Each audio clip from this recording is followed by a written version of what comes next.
By the way, we are started and we're live, everybody. And first of all, I want to express how excited I am to have the old gang back together. Yes. The man in the middle, we once called the Carrillo Cannon, although I suppose we still could call him the Carrillo Cannon or just Carrillo Dad. It's probably better. Yeah, well, They he's been putting stole a my different hair. cannon to work. Yeah. Yeah, they stole all my hair. That's what Welcome, children Anthony. do. Yeah, they suck He you never dry. left. He was always here. And then, of course, there is Dr. Bill Carroll, the NFL draft expert in residence for Zenny 62 Media. I still owe him $60. I'll say that publicly. So, because I offered to give extra. So I do. Am I a cheapskate? I am lately, but whatever. Hey. Okay. It's an uncertain economy. I understand. Hey, mom's medicine first. Remember that. So anyway, right. Yes. And folks, I have a special announcement to make. This URL with the firstpick.com. Oh, okay. Go there. Hey, Bill and Anthony, type it. Go there and tell me what you see. I'm gonna check it out, I guess. I hope it's so the T is. This is a company computer, so if this explodes my computer. Yeah, I'm kidding. Let's see with the first pick. Oh, look at that. Is it that sweet? There you go. It's a whole NFL news for Zenny 62. Look. That's right. We own the URL with the firstpick.com. I love it. I love it. I can't wait to put all my stuff on this thing. You know, it was amazing. It's available. I was like, you gotta be freaking kidding me, man. I bought that. I was like, hey, I'm short of money. $13. I don't care. Spend. Right. I'm shocked that's available. Yeah. That's pretty surprising. Also, it is. Right. Yeah. Well, there's the other one with. See the difference. There's another one called with the first pick, but they spell out first. Right. Yeah. I'm familiar with that. Right. I'm familiar with that site. Yeah. Right. So, but I figured, hey, why didn't they buy? I didn't know that. I went in. My first typing was with the first pick, 1ST. Right. Right. I got you. Right. And I didn't. I'm wondering what happened. What I bought must not have been available. I'm just assuming that, Anyway, I got it. You have it. Yeah. Well, so, folks, I know Anthony has a pressing social engagement, which we will discuss later offline. All right, so we're gonna go in. No, I pushed it back. Don't worry, I pushed it back because you guys are more important than that. Every dog has. Not sure you're making the right choice there, but okay. I was gonna say every dog has his day, and this dog will eat some other day or at some other time. So I'm here to talk about the draft. So, folks, we're gonna go in opposite direction of left to right. We're gonna go right to left first. So Bill, go first. Okay. You have the first pick. Anthony, number 2. So basically, Bill, you'll be the Titans. Okay. Mr. Carrillo, you'll be the Browns. Hell yeah. And that leaves the Giants to me. And I can put up the draft order. By the way, get quick shout out to my friend Mike Silver in his book right here. The Why is Everything. I highly suggest you get it. It's a fantastic classic book, 440 pages. Great work, Mike. And so we are going to, with that, I'm going to get the NFL draft order up. Yep. Which is, by the way, folks, go to NFL News by Zenny62.com. And I'm going to search NFL draft order. Order. That must be order. Order the courts. All right. 2025 NFL draft order so far. And there's all kinds of picks here, all kinds of choices. I think I'll use this one. Well, I won't use that one. Why don't I just use this one? Wait a minute. I had a bunch of these. I've got to pick one. Let's see here. Scroll.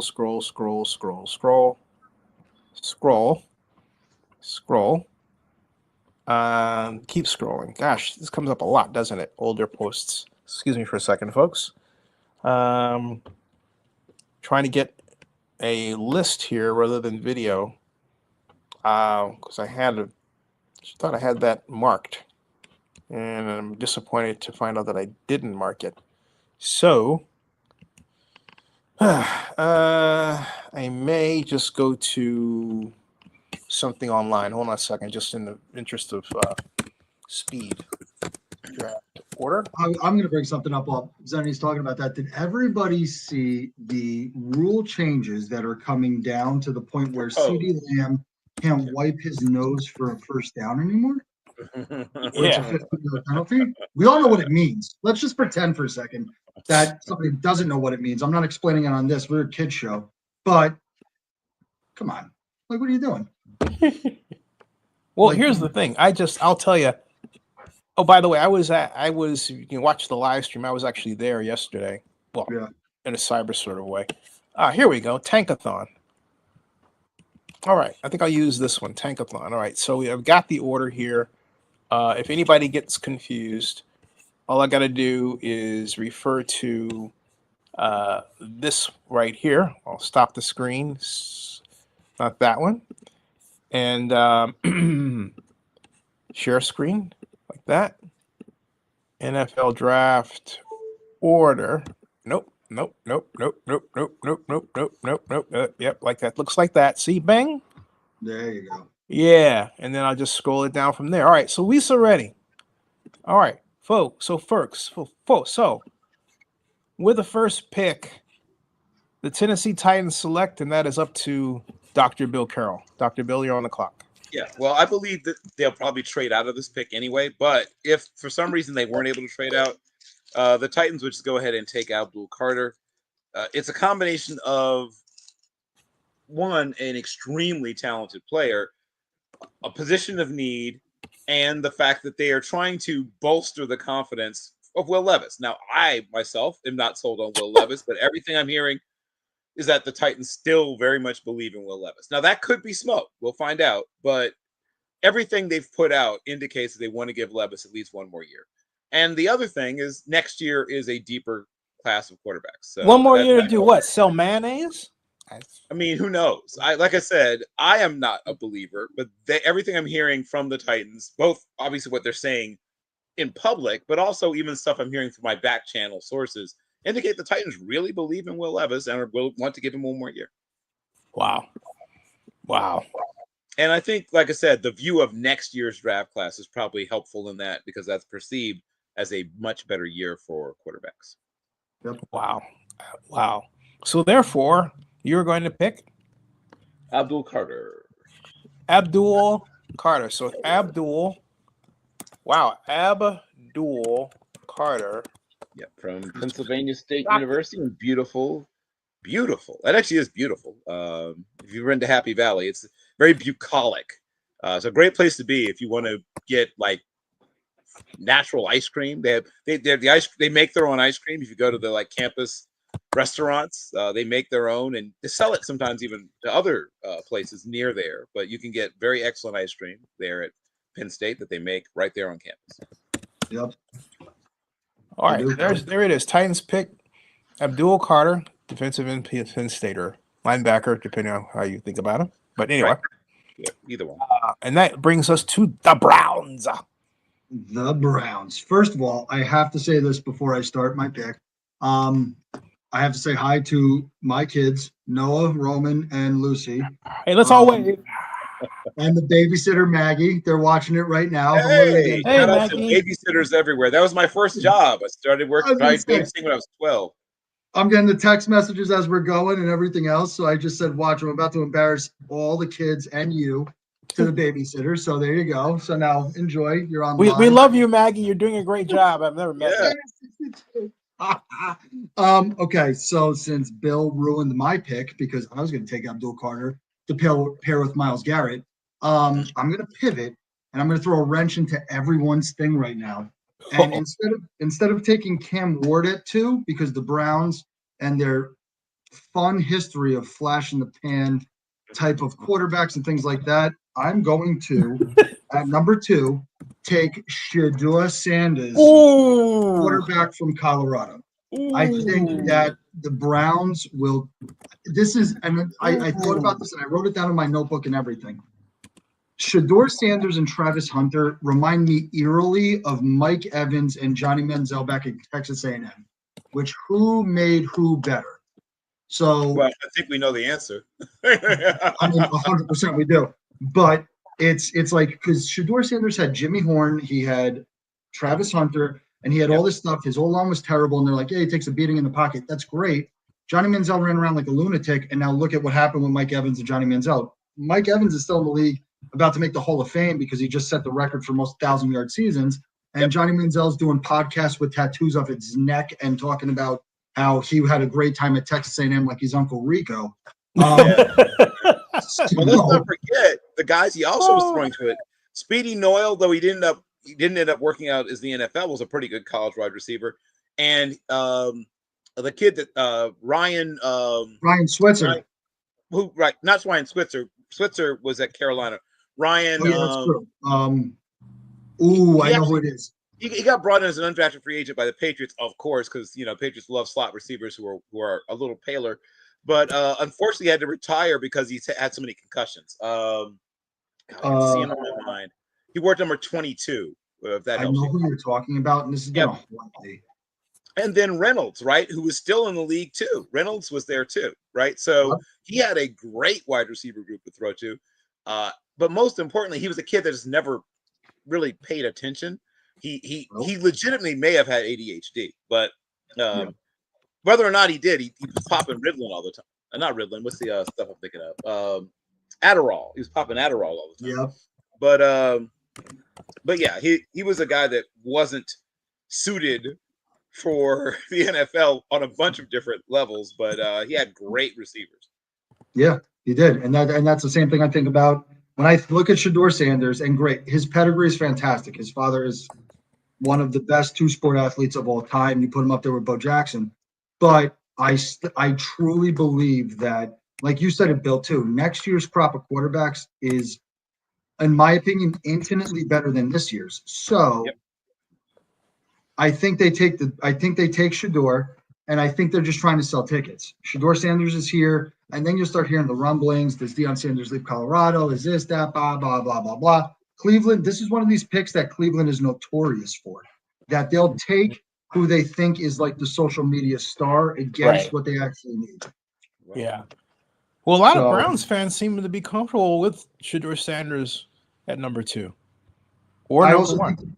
It might turn into something that if Sanders gets drafted, does this turn into a Eli Manning Chargers a la thing? Because you've heard the rumblings that.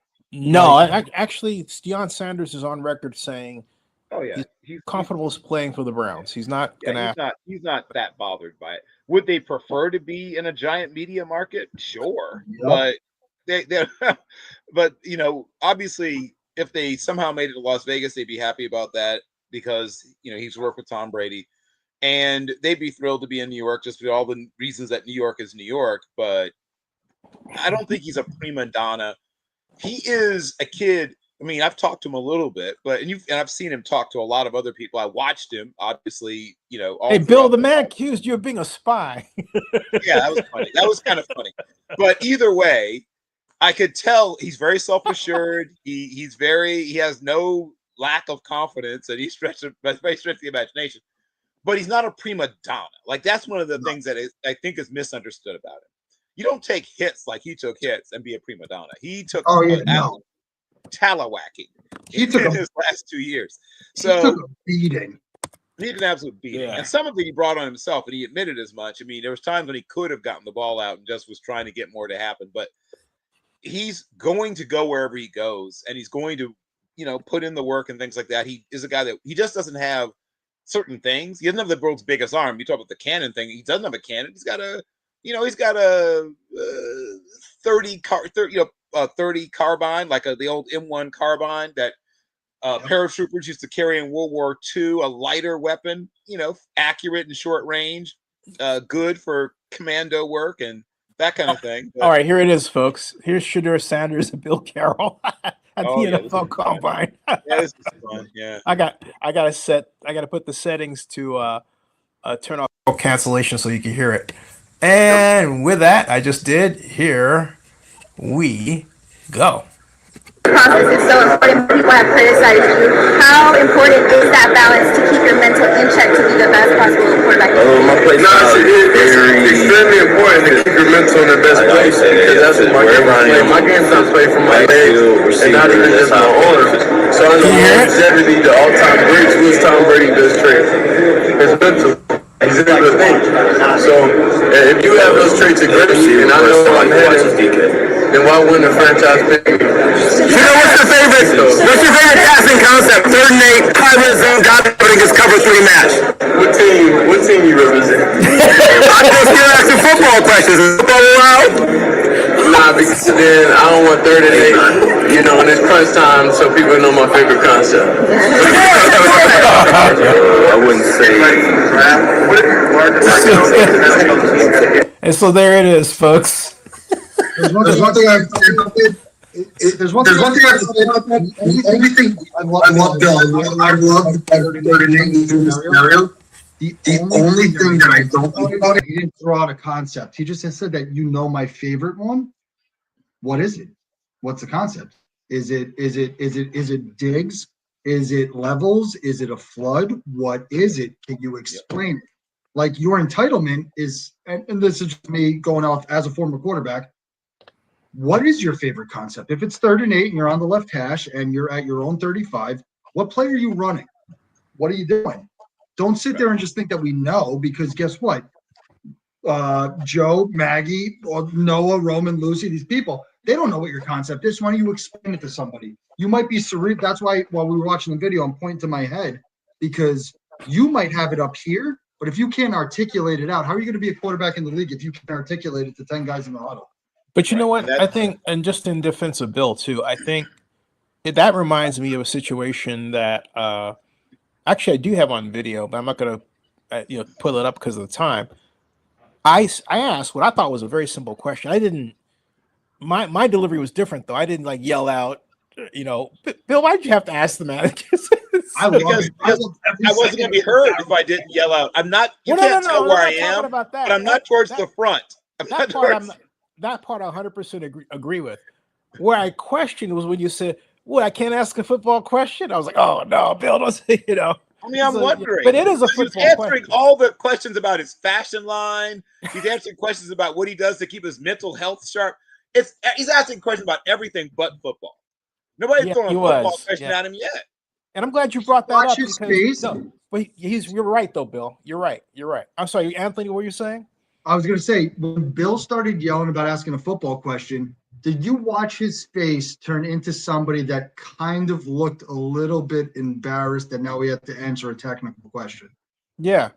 If you watch everybody, if you go back, go to Zenny62. I'm going to put a plug in for us. Go to Zenny62, rewatch the video, and then watch when Bill yells that question, and watch Shadur Sanders go from trying to be serious, and you see the smirk go up his face of trying to figure out how he's going to turn a technical question into a social question and give a social answer. And then he gives the social answer by saying, my concept. Like, buddy, I don't know the concept of quantum relativity. Explain it. What is the concept you're running? Like no. And that's why I think 1,000 times over, Shadur Sanders is going to be a decent quarterback in the NFL. Let's stop there before everybody kicks my teeth in the comments. But he's a number 2. Somebody goes out for a season-long injury, 10 weeks or something like that. Shadur Sanders will make your team serviceable. Yep. He won't take you to the next level. All right, all right. Here we go, Anthony. Watch. Play the video because you'll see it. You'll see it. Look at him. He's sitting there. I got to turn off echo cancellation. Hold on. Oh, got it. Yeah. But look at his face. Look at his face. He's sitting there. He's all excited about how this is all going. Now, play the video. Nobody's thinking. Well, right now he's listening to the girl because this is early into it. Bill hasn't yelled yet. Yeah. Okay. Until Bill starts yelling, and then you'll see Sanders just tense. important is that balance to keep your mental in check to be the best possible quarterback? My play style it's extremely important to keep your mental in the best place because that's what my game's not played from my legs and not even just my arm. So I know longevity, the all-time greats, which Tom Brady does trade. His mental. He's able to think.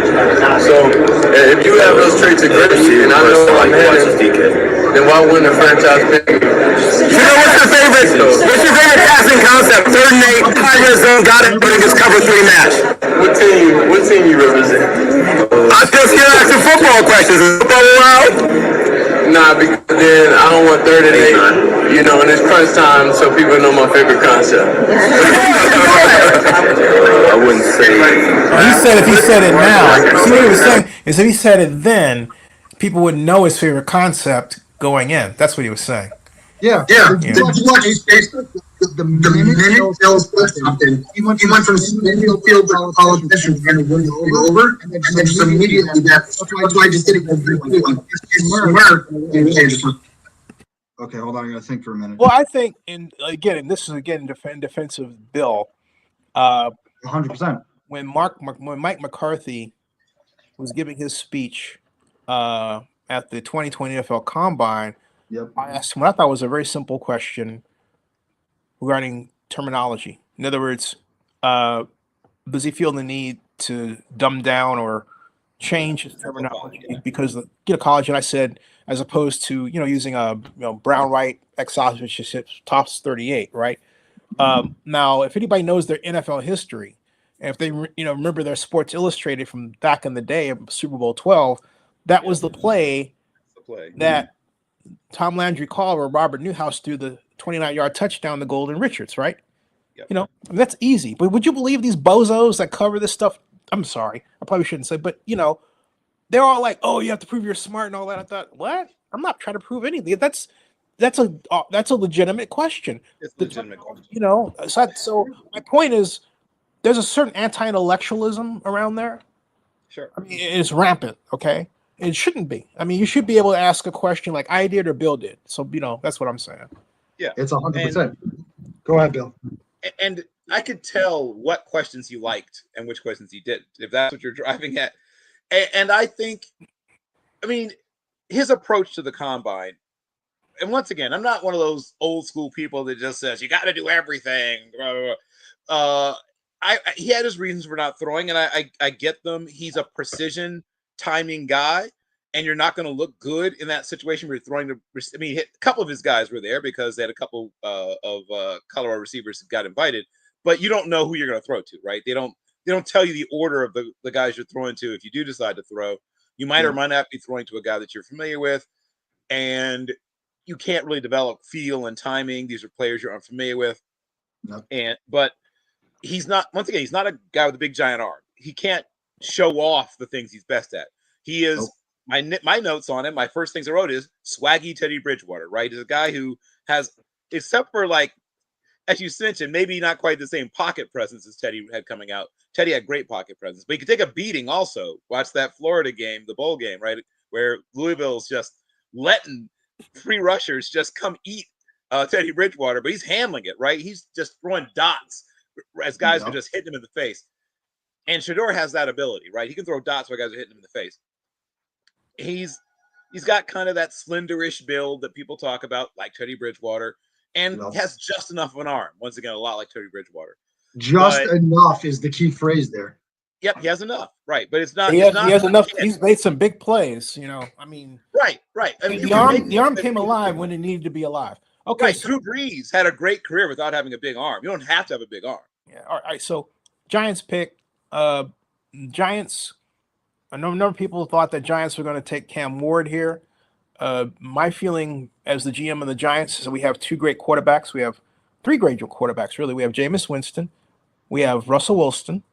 Russell Wilson, Jameis Winston, and we have Tommy DeVito. And I think our room is set. So we don't need a third. We don't need any controversy. Bring in Cam Ward because there would be controversy at some level. And I don't know. The way I look at it is that Russell Wilson and Jameis Winston are devout Christians. I don't know what Cam Ward is.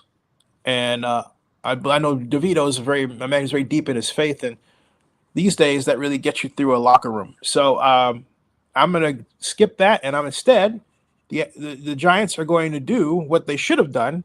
They should have signed Saquon Barkley, didn't. They need to replace him, and so therefore, No. yeah, No, you didn't. No, you didn't. yes, I did. You Yes, went I did. Genty from Boise State? Yes, He took I said Austin Penn. Genty. Yeah, Boise State. Yes, yeah. It should. In fact, let me. Can I redo that? Yeah, I was gonna say I just saw the thing. Yeah. Giants pick. Genty at 3. Yep, Ashton Genty at 3. That's That's right. gonna get you. That's gonna get you roasted on socials. But Yeah, but I do I care what they think? No. I know No, I'm agreeing with you you. don't. He is a terrific football player. That should Yeah. be definitely made clear. Do they have bigger needs? Probably, but it enables you to have an offensive identity. So now you are a play action passing team, right? You've said to the world, Right. that's where we are going to go back. We're going to be a play action passing, Yeah. which is what Russell Wilson's best at. No, I'll 100%, challenge that's anybody. I will actually bet if I'll bet this guy. I don't care where he goes. This guy's going to be a star first year, and the Giants will rue the day they passed on him. Okay, and whoever the Giants pick will not be as effective. Period. I like it. I like Okay, it. period. I can I plug love- this guy in. DeManuel, he says 3 great quarterbacks line picks number 3. Yeah. No, he didn't. I'll challenge you on that, D. And I'll tell you, is it D or die? I'll tell you something, okay? This guy, you tell me this guy can't start right now. This guy can start right freaking now, okay? So you tell me somebody else to put in there. Mason Graham. Do I need a DT as badly as I need a running back? No. I need this guy. I just got rid of my guy, and the guy I got rid of is holding a Super Bowl trophy in his hand. You idiot! I need Yeah, this no, He's guy. only got a Player little of the trouble year. because he went to Okay. one of the best teams already in the NFL before he Right. got there. But It's I again, like I'm a it. huge fan of Austin Genty. He should have won the Heisman Trophy, Yeah, but you're gonna get roasted on socials. I don't care. You're getting roasted. Hey, you know what? They're the masses. The masses are anti-intellectual. They don't think. I have the answer. This guy is the answer. Plug and play like the Cowboys trade up to get Dorsett in their day. This is our Dorsett. This is the guy. This is our guy. I don't care what anybody says. I do I care like what my that. computer says. That's Why Gil Brandt was a good friend of mine. Rest in peace. I do I have like the interviews Genty. to prove it. I'm sorry. Go ahead. No, it's fine. I like Genty a lot. The only thing I also like him more that Barry Sanders, Oklahoma State, still holds the record for rushing yards in a season. Go Pokes, Oklahoma State fan here. I'm a Jet and Oklahoma State fan, so everybody can have their brains melt about how to connect those two. But Genty, the only thing that I don't like about Genty is the tread on the tires because they ran him and like they sat him at the end of games and things like that.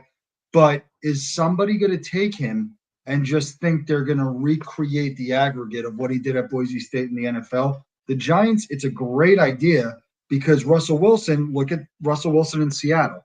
When Russell Wilson is in Seattle, he had Michael Robinson, Marshawn Lynch, and they did a lot of play action, a lot of power I run. So they run the ball and then play action boot out of it. But when Russell Wilson went to Denver, it was less play action and more just shotgun, like zone read stuff. Yep. So Genty going to the Giants like that, it's not. It's not. See, here, Anthony, here's what I'm thinking as a Giants GM, okay? Yeah. I'm thinking that I want Ashton to be the next Roger Craig. I want to be a guy that catches the passes out of the backfield. I think he'll be very effective in a Texas route. And we run him. We know he can run, right? But Yep. the other ingredient is his ability to catch the ball and run with it. That's the big thing. And I believe this guy's going to be a freaking star if used in the way I described, okay? Well, here's the question: does You the know, Giants? man, he says fair hold up? point, but trade back and pick him up. I'm glad you said that. You want to know why? How far back? All right. That's what I just said. I go, who would you trade back with to move up? Yeah, the Raiders want him. Do I let him fall that far? No. I want this guy on my team. Okay. Period. As I say, yeah. Pick him at third. Yeah, he's bad trade. Nah, not trade back. Yeah, who would you trade back to move with? Who would trade with you? What happened to that? Anthony, you there's teams. There's a few teams that might need a quarterback, like I said, you might be able to trade with. But if you're dead set on taking a running back that early, then you're not afraid of what's going to happen next. Obviously, No, it's not a running back. It's this guy. It's who this guy is. That again, I said this guy is the modern equivalent of Tony Dorsett as I see him. Okay, and so the Cowboys traded with Seattle to get Dorsett. I don't have to trade, and I believe that my team, particularly defensively, is better than it played. And in a lot of instances, my organization's defense was put in a bad position because of the offense. We can clean that up through ball control passing. I'm that much I'm convinced. Okay, but my point is, and D-Man says, if you love him, get him. You got a point there. Yeah, that's all I'm saying. I love him there. I don't care what anybody says. This guy will be a star. Here's something I also want to say about the Giants. I really have to say this out loud, and I said this before we went on the air and stuff. And I think Bill was yelling from the grave from the phone. But I truly believe that also, and I said this to Zenny, this is a tasty nugget of a fact and stuff.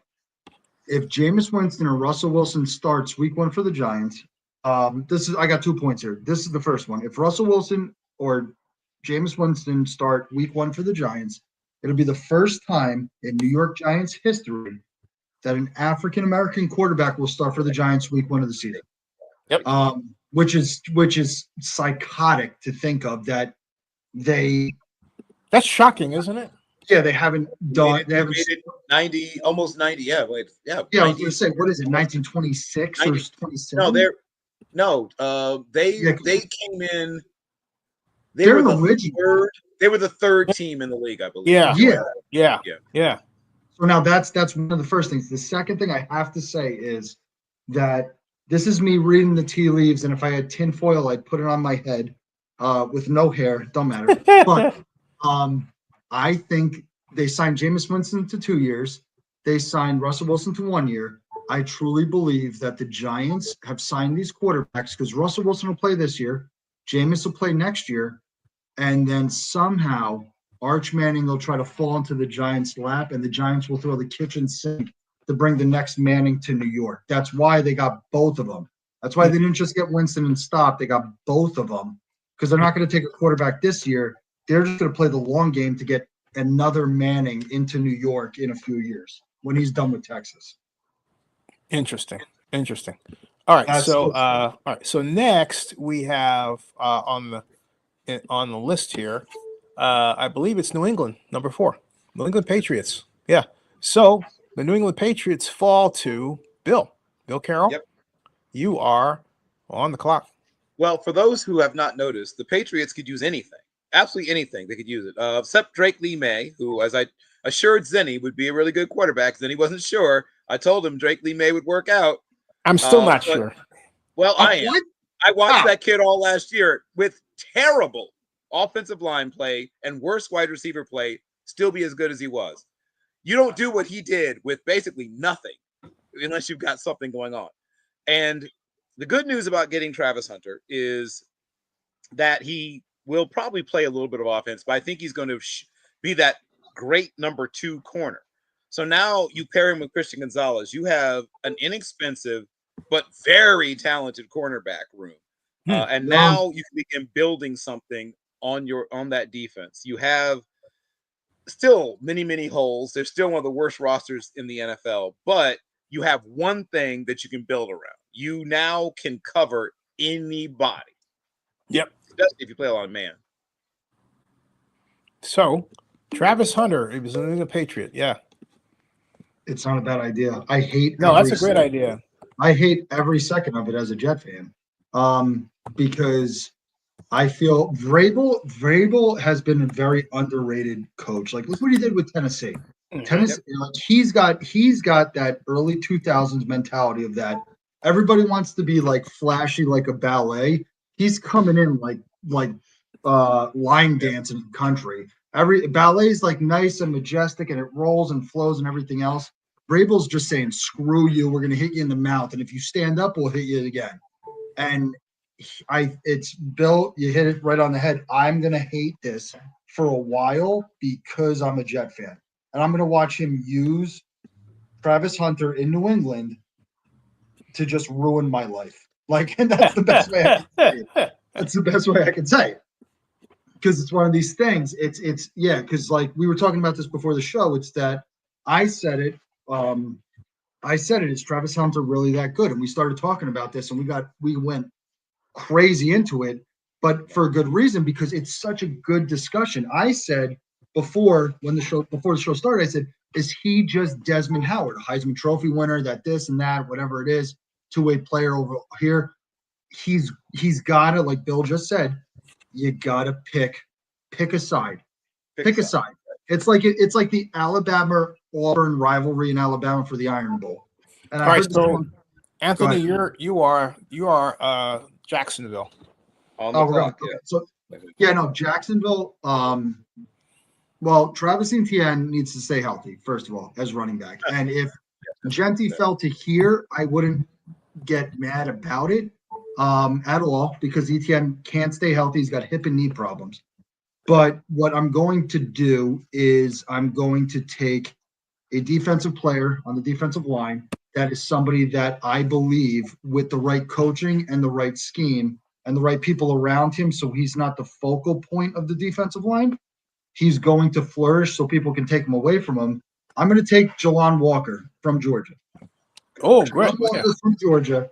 He has so much raw potential. It's disgusting. So then you put him with Josh Allen and that defensive line out there. He doesn't have to be the focal point like a Nick Bosa coming in. He doesn't have to be a focal point like Myles Garrett coming in there. He can work on his technique on the weak side of the football. So instead of playing against a left tackle, he'll play against a right tackle a lot because Josh Allen will be on the other side. It should be Javon, but other than that, you got it. Okay. Thank you. Demova says, do you think Travis Hunter is a little undersized and has a chance to get exposed by the grown men in the NFL? That actually did happen against Stanford. He'll get exposed. He got ran over against Stanford. He'll get exposed, but not so much because of his size. Now, I would like to remind people, for those who have somehow forgotten, he played as much as 111 plays at times in college. That will never happen for two reasons. One is the tempo, right? People don't play quite as much, up tempo. Two, he won't be playing all the snaps. So his body, look at the rosters from the 1950s and 40s. Right. And you see 227-pound defensive tackles, 238-pound guards. Because you're playing both ways. You can't hold as much weight. You don't see 360-pound guys who play both ways because they can't, right? It's not possible to do it, right? Concrete Charlie was in the mid-230s, right? Playing both center and, of course, world-class middle linebacker, 237 or so pounds. He could never played at 270 because he played too many snaps. Travis Hunter will finally be able to put on weight because he's not playing so many snaps. So he will get heavier now. He'll be able to hold some weight now because he's not going to play. And he won't have to learn two different game plans. So he'll become a better player than he was trying to do everything in college. Wait, Bill. But yes. Yep. Can you explain to the viewers what we were talking about off air about the timing of the NFLPA? So what people don't realize, people say, oh, he'll get better when he gets to the NFL. That's easy to say, but it's harder than you think. When a guy has an actual individual skill issue, like he doesn't know how to do something that he needs to do at the NFL level, and you say he's going to learn it, practice time is more restricted at the NFL level than the college level. In high school, if you have a guy that's playing both ways, just tell him, hey, practice over here for an hour and 20 minutes, then come over here and then stay an extra 20 minutes after everyone else goes home, right? You can do that. Half an hour, 40 minutes, whatever. I'll drive you home myself. And some teams, even like you end up being, quote unquote, adopted by your coach. You'll be shocked at the number of guys that were, quote unquote, adopted by a high school football coach. If you go back and look at where some of these guys ended up living their last year or 2 years of high school after they transfer from where they grew up.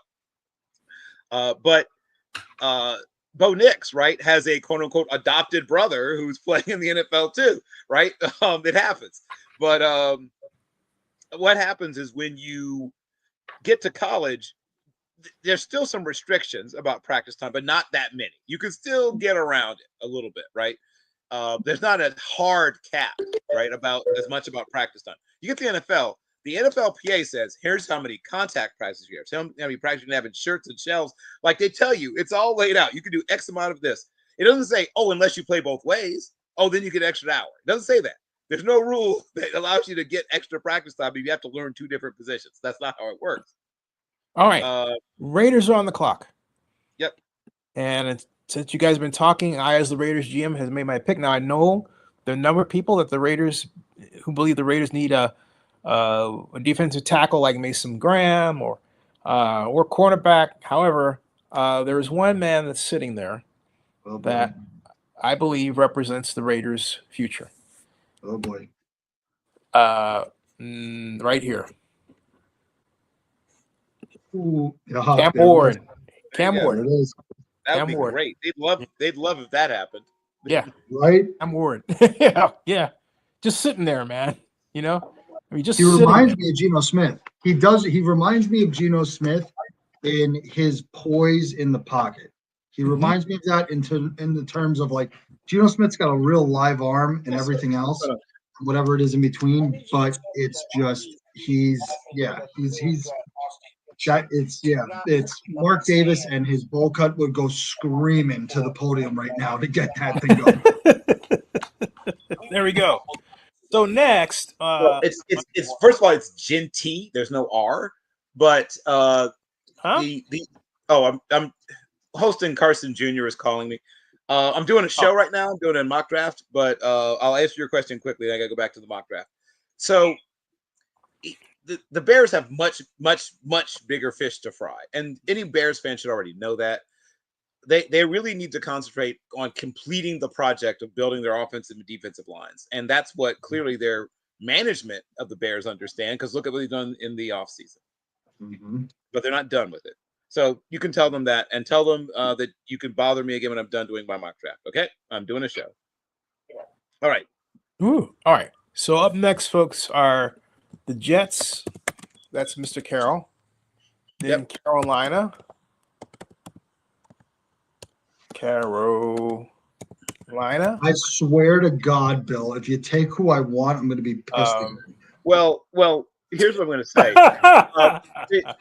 Things have worked out quite well for them because Mason Graham is just sitting there right in their laps.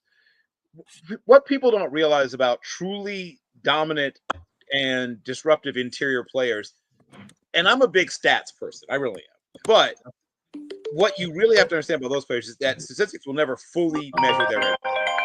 When you have a player like Mason Graham, it does 2 obvious things for you. One is it makes other players better.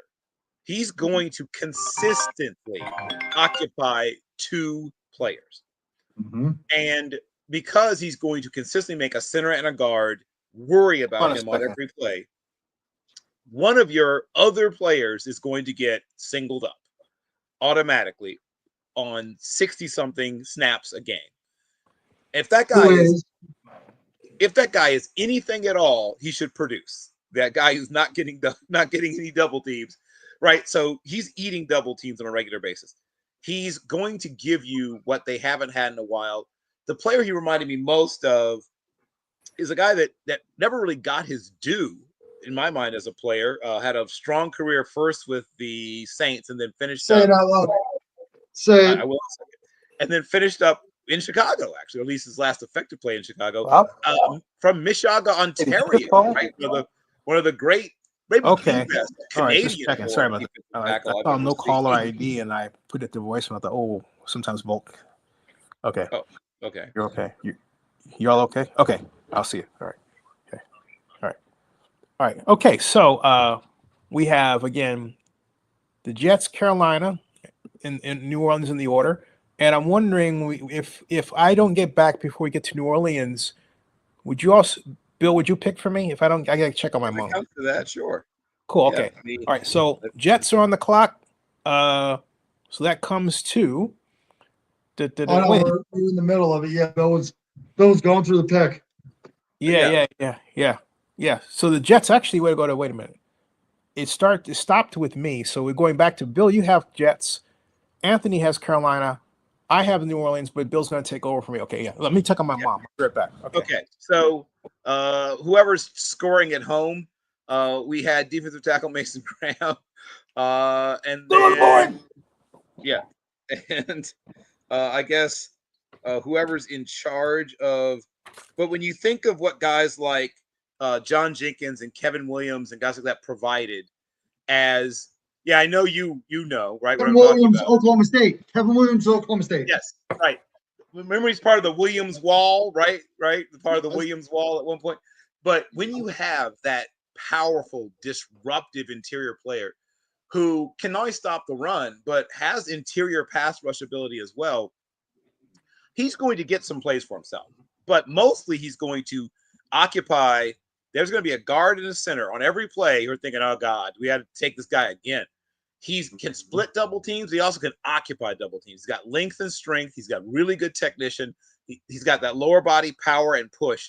Those guys are going to be, two people are going to be exhausted dealing with one person, right? He's that kind of absolute monster on the interior. And while I think he's going to be a guy that maybe in his best year maybe has 5.5 sacks because of the kind of player he is, think of what he's going to do for other people. Somebody else is going to get 2 more sacks, 3 more sacks in their season because of him. And now you have a defensive line that will automatically improve at the other positions too. He is, to use a military term, a force multiplier, because he not only does what he does, he makes the other people better at what they do. Look at Quentin Williams. Quentin Williams is sitting there. So now you bring Mason Graham in. So now you got to choose who you're double teaming. You're double teaming Quentin Williams. You're double teaming Mason Graham. Well, at first it's going to be Williams because you're scared of him at first. But then once Graham starts making trouble, well, as you said, now you got to pick your poison. There you go. You pick your poison through it all. And with the offensive lines in the AFC East, it creates a world where you're going to put a lot of pressure on that pocket with the quarterbacks there. The only one that gives me headache is the Buffalo Bills. But besides that, it's 150,000%. I love the Mason Graham pick. The only other person, just because now I'm just going to jump in and be like a lunatic because it's the Jets. Okay. Because I'm wearing Jets. The only other person that I would pick in that spot is Armand Membo, I think. Oh, Membo. Okay, here's what I like about him, right? He's a guy that sort of came later to the game, right? I mean, so he's still got some rawness to him. You can see it in him. You can tell he wants to get better. Some people worry about his height. His length sort of makes up for the height a little bit. Yep. He's a bender also, right? A lot of times you say, can you do this? Can you do that? He's a guy who could play guard if you needed him to do that. But I believe he could be just fine at tackle. His movement skills, right? There's plays where he gets fooled, sometimes badly. Once again, he's a guy that hasn't been playing football since he was 5, right? He's not that guy. He's come to the game a little bit later. So there's times when he gets fooled, but he's good enough athlete that once he gets fooled, he figures it out. He then manages to pull the iron out of the fire. Now, would you like him to get to the point where he doesn't get fooled as much? Yes. Well, that's what you have offensive line coaches for. But his natural movement skills are the best of any of the offensive tackles in this class. He bends and moves and redirects like a much smaller human being, quite frankly. 1,000%. Look at Mekhi Becton. The Jets drafted Mekhi Becton. Eagles moving to guard, and now you have a 2,000-yard rusher and a Super Bowl champion. So now we'll move on. We're going to move on to the Panthers. And first, I have to say this because I texted Maggie, again, the babysitter, and all my kids that are watching, and Noah and Roman and Lucy, listen to the babysitter and go to sleep, please. There we Thank you. I love you. Good night. Sign. Love you. It's sign language. It's 143. Love you. Go to sleep. I don't need a phone call that you won't go to sleep. Okay. So now that we got that out of the way, I have the Panthers pick, and we talked about this guy right before we started, and I'm going to take him right now. And I'm going to take Jahad Brown, the cornerback from Texas. And I'm not going to take Will Johnson like everybody else thinks. Jahad Barron? Oh, yeah, Jahad Barron. Sorry. Jahad Barron, yeah. Yeah, I'm going to take huge Jahad Barron guy. Yeah, I'm with you. Yeah, I love him because we were talking about this before. Will Johnson's a man-to-man guy, so he needs a scheme fit. Barron's somebody that can play both schemes, zone or man, and be very well productive in everything that he does. Carolina needs a corner. And then now, because of all of the carousel of coaching that happens in the NFL right now, if you draft a corner that's a man-to-man guy, you don't know if that coach is going to be there next year, whatever it is, especially when you're picking 8th in the draft. So pick somebody that can bridge the gap between both schemes, and then you have somebody that can transcend your coaching carousel. So really, it's everybody says Will Johnson, Michigan, oh my God, this and that, blah, blah, blah. He's great. He's a great player. Trust me, he's a first-round pick. He's going to get taken somewhere in the first 32. But I'd rather take Barron, and I'd rather take him and his tape, who he's gone against all season, rather than Michigan played Ohio State, and there's those people, and there's those receivers in Ohio State. That's fine. But I'd rather take Texas week in, week out, and what he did, because each week in the SEC, your scheme has to change to fit who you're playing. So you might be man-to-man one week, you might be zone another. Watch the tape. Everybody, I'm going to say it now at pick 8. Bill knows this, and so do I. The stats say one thing. The tape says the stats tell you a lie. The tape tells you the truth. Watch the tape on this guy, and I'm telling you, out of the corners that get taken in this draft, Barron's probably going to be the one that's going to last the longest. Yeah, my two favorites are he and Ravel, and then I don't dislike Will Johnson. I think people get enamored partially because he played in a very big conference, the biggest, right? Yep. It seems like half the teams in America are now in that conference. So he plays in this gigantic conference. He's on television a lot. And of course, a team that was a national champion just a couple years ago. I get all that. And he's a good football player. But if you're your CB2, I'm not mad at you. If you're CB3, I'm not mad at you. If you're your CB1, I would urge you to watch more Jadae Barron and maybe even more Siobhan Ravel before he got hurt. I just feel like Johnson is a guy that is going to have a solid NFL career, 10, 12-year NFL career, maybe even a couple of Pro Bowls, maybe even 2-3 Pro Bowls. But if you're talking about a guy that's going to be able to play at an all-pro level, the guy I think I would put my money on is Jadae Barron. And I agree 100%. I think he's, frankly, he's more athletic. I think he's a more consistent open field tackler. Though, Johnson will come up and strike you and run support as well. That's one thing I also will give him. Those are two guys who will come up and hit you. I'm not one of those fans of non-tackling corners. No, you got to come up. You got to fill the box. Right. And then as an old corner yourself, then Right. The guys that won't tackle, they first of all, they put plays back in teams' playbook. The reason that wide receiver screens even exist is guys who can't fight through blocks and tackle. If you block and tackle behind the line of scrimmage every time they call a wide receiver screen, they'll stop calling them. The wide receiver screen will just become extinct. If the world was full of good tackling corners, there'd be no such thing as wide receiver screens because they would just die on the vine. Yep, 150%. As a former quarterback, I love it. And when I coached semi-pro football, we put rocket and bubble screens in. Did you guys write in who you picked? It's the Jets picked Mason Graham, D tackle for Michigan. Oh, okay. And the Panthers picks Jahad Barron, the cornerback from Texas. Barron, the corner from Texas. Yep. And no, you're 1,000% right. The lost art of outside the hash tackling from the secondary has gone away. The Kyle Hamiltons of the world. Sorry, what was the other one too? The Jets. Jadae Barron. The corner from Texas was the pick right after Graham. For Carolina, right? Yeah, yes, for Carolina. Right. That was picked. Yeah. Again, please. Jadae Barron, cornerback, Texas. Spell that, please. At Austin. Jahdae, I believe is correct. Oh, Anthony's got it. Oh, that's why Bill's a doctor. He knows how to spell. There you go. He's got it going. No, but it's the truth. No, you hit the nail right on the head. The days of tackling outside the hashes has created an offensive scheme that is lazy because you don't have to push the field down anymore. You just have to throw the ball outside the hashes. Nobody can tackle.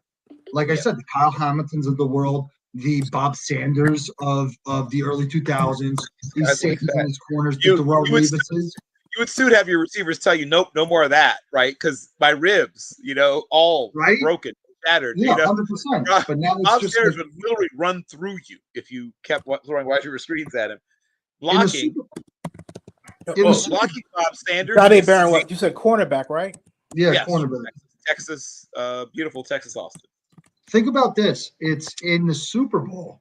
Xavier Worthy. Texas, just Texas. Yeah, just Texas. Austin, Xavier Texas, Austin.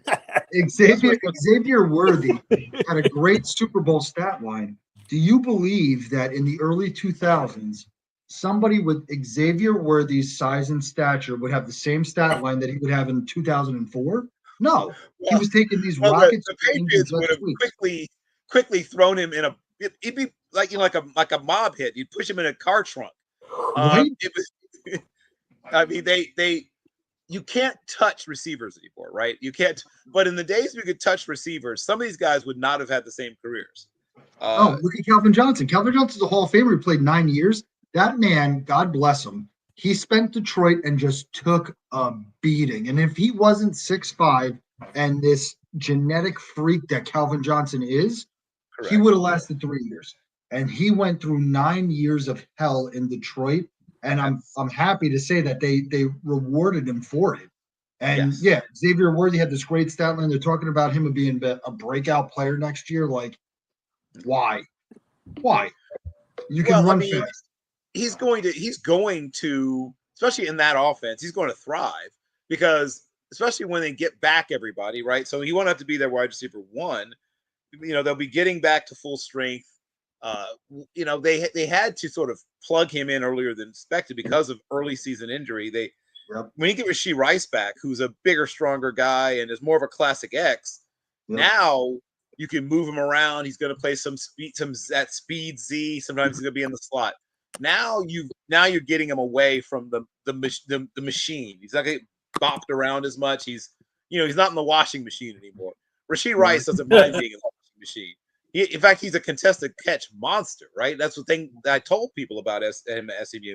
People said, "Oh, he doesn't sabotaged him and took out his knee, and that's it." Yeah, right. Well, right, exactly. But people said, "Oh, he doesn't separate." I said, "No, he doesn't. He doesn't have to." Right? Did Anquan Bolden separate? Like, not every player has to get separation to catch the ball. But we can go to our next pick. All right, New Orleans. Okay, so New Orleans is up. They the Saints. I'm proud to represent the Benson family as the new general manager. I know the fans have been screaming for a change from Mickey Loomis, and they finally got it. And folks, you don't have to worry. I'm not going to spend an inordinate amount of time in New Orleans restaurants. I will get the job done for you, and I'm going to prove that right now as your new general manager of your New Orleans Saints. And with that, I will note and consider, and I have noted, and I've considered, and I've considered, and I have noted. And then again, I've noted and considered. There's a lot of notes here. We got a lot of notes going. Yeah, and and I considered that, first of all, we really need to go back to basics for the Saints. We need to go back to building the offensive line. And not that we didn't before. We had Mr. Penning, but he's a great guy. I swear to God, Zenny, don't you do it. I swear to God, I'm sitting at 11 waiting for him. I've got to. Make your pick. I've got to. This is the man that will anchor the left for the New Orleans Saints well into the foreseeable future. And I am proud to say and introduce him as right here. I'm writing him in. And here he is. I swear to God. Saints pick, Kevin Banks Jr. Damn it. Offensive tackle. Texas. That's the best one up. Who happens to be one of the best 5 athletes in the draft. One thing I'm sorry to cut you off, Sandy, but this is something that is confusing me into oblivion. Why is Calvin Banks plummeting down the boards? I don't think he actually is. he came in a little smaller than listed, which happens, right? True. He's not quite as big as people wanted him to be or hoped he would be, but and his arm length is adequate. Once again, I think that can be somewhat overblown. Guys who have good enough feet can make up for having arms that are just right around 33 inches. He's not super long, but he's got enough length. My main thing is that he's a player who can definitely play, he can definitely play tackle. Once again, a guy that I think would still be able to play inside at guard, but he's not quite the smooth mover that, say, Armand Mimbu is, but he's a really good athlete. He's maybe the second best pure athlete amongst this tackle class, and then Campbell's a great athlete too. So there's three really athletic tackles in this class, and he's one of them. Yeah, Kelvin Banks Jr. is comes in with a number of accolades. Basically, he's also 21, by the way. Yeah, he's one of the younger players in this draft as well. Yeah. And they basically what they're saying about the 4 offensive tackles, the top ones, at least among them, is that, well, look, you've got, excuse me, catch my breath here, that they said, one scout said that his biggest concern with Banks was that he falls off blocks after being a stalemate with a defender, and it's almost as if he loses. And to me, we can make up for that with style of blocking. Like, for example, if you're using the Dan Rakatovich Pittsburgh fight block push, you're not locked in to where somebody can fall off, or you're consistently pushing them away. And that starts from beginning of the snap to the whistle. So we've already taken care of that problem with one change in coaching technique. See that? Brilliant. So I'm not. I don't like you. I don't like you because I'm sitting at 11, and now I got to figure out who I'm taking. So I'm sorry. Sorry, not sorry. I was going to say this is the best part of the draft. Come on, like this is the best part of it all. It's no, you're not wrong. Up next to the Bears. Hey, we have Pop coming in. Hey, Pop, how are you? Hey, this is my father. This is Bruce. Yeah, hey, Bruce. guys, how's everybody doing? Oh, great to meet gosh. you. Man. Do we look the same? Wow, what my what gosh. a shame, Anthony. Yeah, I'll this is tell you. bad. Oh my gosh. Holy That's shit! I didn't know this was going to happen. This is terrible. Wait, I hate you're, everything. Anthony, he's your dad? Yeah, no, It's this pretty is me in the clear. future. You want to know me in the If future? ever Anthony goes missing, we'll return him to the right person. Wow. Wow, what a, I've completely discredited my son in the show now. This is so bad. Oh my gosh. Hey, nice to meet you, Mr. Carrillo. Yeah, nice this to is meet my you guys, brother. This is too. Bruce. If he says his name is Bruno, he's a fucking liar. It's Bruce. Hey, you. I know where you live. Oh. I know. So do I. I know where you live. What are we talking about? We're here now. We're going through a Well, mock right. draft. Yeah. In fact, where we are right now, sir, is we just discussed the New Orleans Saints. The Saints just took Kelvin Banks, Jr., offensive tackle from Texas.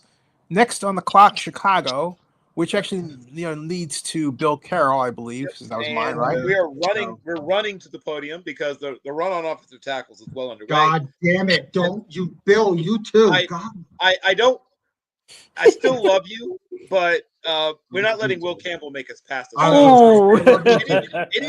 anyone who saw Chicago play last year knows they have to continue to build that offensive line. Yep. This could not have worked out better for us, frankly. This is a player we thought about trading up to get, and he made it to us at 10. So we're thrilled.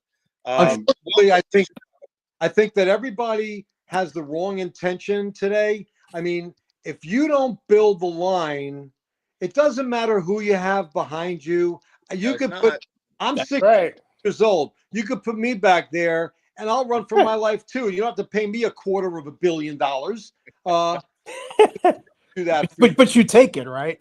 But listen, so all I'm going to say is, unless you do the right thing by your offensive line, I don't care who you put behind you. They're going to get murdered. And I'll be honest. It's not a coincidence that the deepest and most talented and best coached offensive line is in Philadelphia. Jeff Stoutland's the best offensive line coach in the NFL. They have the deepest and most talented offensive line in the NFL. They just hoisted the Lombardi Trophy. Not a coincidence, people. Yeah, they did the right thing, and you know what? It shows, and they're gonna be pretty strong for the next couple of seasons. Does anybody disagree with the fact that they're the team to beat? No. Well, no. When you talk about the addition of Saquon Barkley, and if you've got a guy who now you can't say that Hurts can't do it because he did it.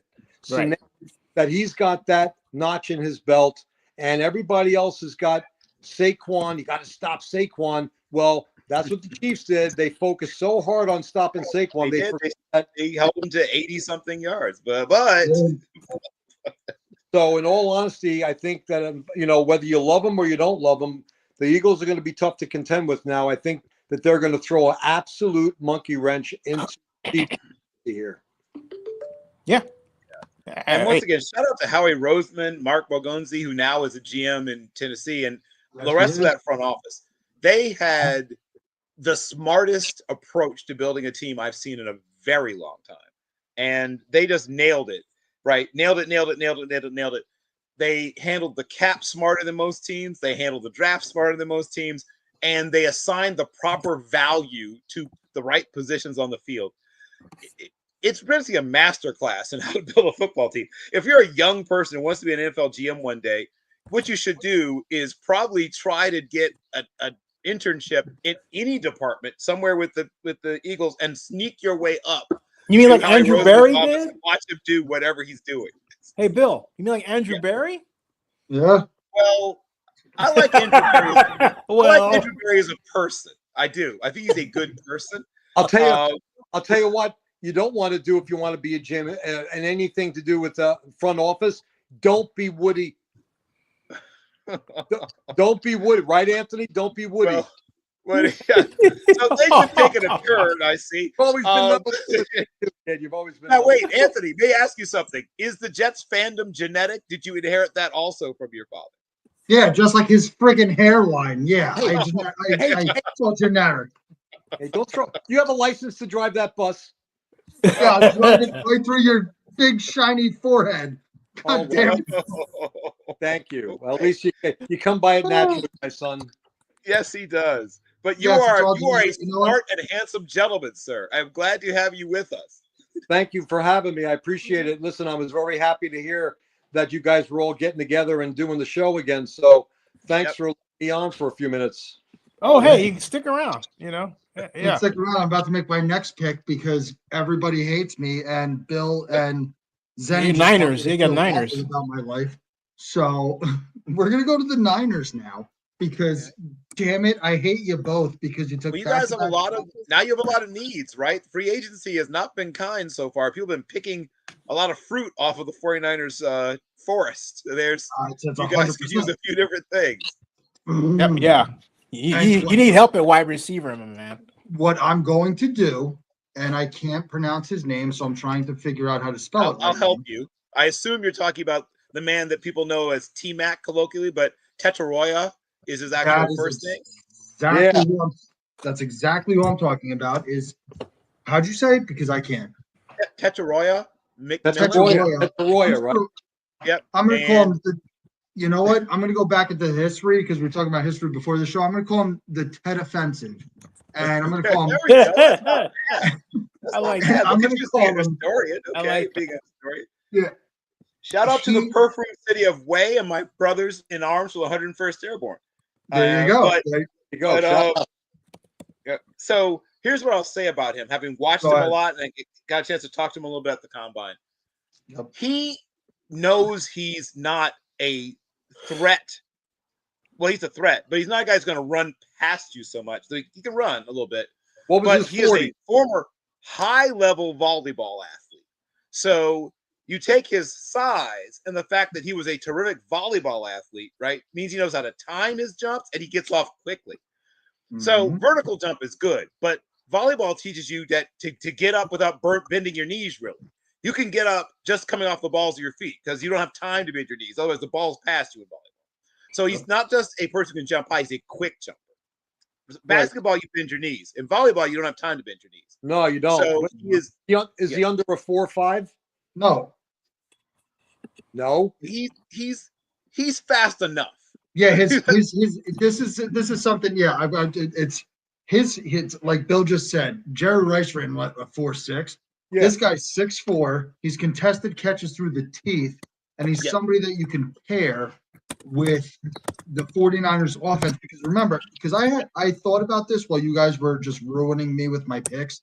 I was either going to take the offensive tackle from Mizzou to try to get him underneath Trent Williams for a few years while Trent Williams fizzles out, or I was going to take the wide receiver. But then I sat here. The one question I wrote in my notebook before we started this show is, no joke, I wrote 49ers offense, replace Trent Williams, aging offense, and then I also asked the question that I have to ask you guys, is Brock Purdy worth the money that he's about to command? And then I don't see it. I don't see it. Do you mean in an ideal world or in the current quarterback economy? Right? Because in an ideal world, economy, you'd be paying him half what you're about to pay him. 100%. He's not worth the money in my wallet. I watched the current quarterback economy. In a couple of years, he'll be a bargain. Remember when people freaked out when Mahomes signed his deal, and now he's like the 7th or 8th highest paid quarterback? Yeah. Watch how quickly Isn't this that guy weird? is like a bargain. He's going to look like a bargain in 3 years. You'll be so happy you signed him to a long-term deal in 3 years because guys will be getting 62 in just a few years per year. I know it's crazy, Pop. I know. I remember when guys had to go on strike to get $400,000 something, right? Remember those days? Just days when I had hair, like he had hair. Just remember, Joe Namath got $100,000 in 1969 to beat the guy. It was crazy. No, that's a lie. Wait, that's a lie. Hold on, because this is something I live my head on. I was born on April 27th of 1989, so everybody knows my age. God help me. Right. Joe Namath signed a signing bonus of, if I'm not mistaken, $427,000, and he got a new Lincoln. Yeah, that's right. As did his mother. He and his mother both got new Lincolns. Correct. That's it. So I was born on the day Joe Namath got a signing bonus. Jets forever. I love you all. And that's it. So, and they also hired his brother. His brother got a job as a scout, despite the fact he knew nothing about scouting. That was also part of the deal. Right. Yeah, believe it or not, his brother got a job in the scouting department. Hey, Anthony, somebody named Karen Reinhold. Karen Reinhold, yes. So Karen Reinhold apparently knows Anthony. Okay. But to answer your question about Anthony, who's Karen Reinhold? So some people, she is she's a beautiful woman, but she's also a Giants fan. Really? So like, there's a lot of things that we got differences on here. Oh boy. Well, you and Karen? I've seen mixed marriages work. Oh yeah, no, I know Karen. Oh, you say you had a lot of differences. Yeah, because she's a Giants fan, and she posted something the other day about how she's so excited that the Giants. Karen, you want to come in and join us? No, oh my God, or she can. Fine, great. Karen, just starts getting embarrassed in 14 seconds. I'm going to answer Pop's question about the exact.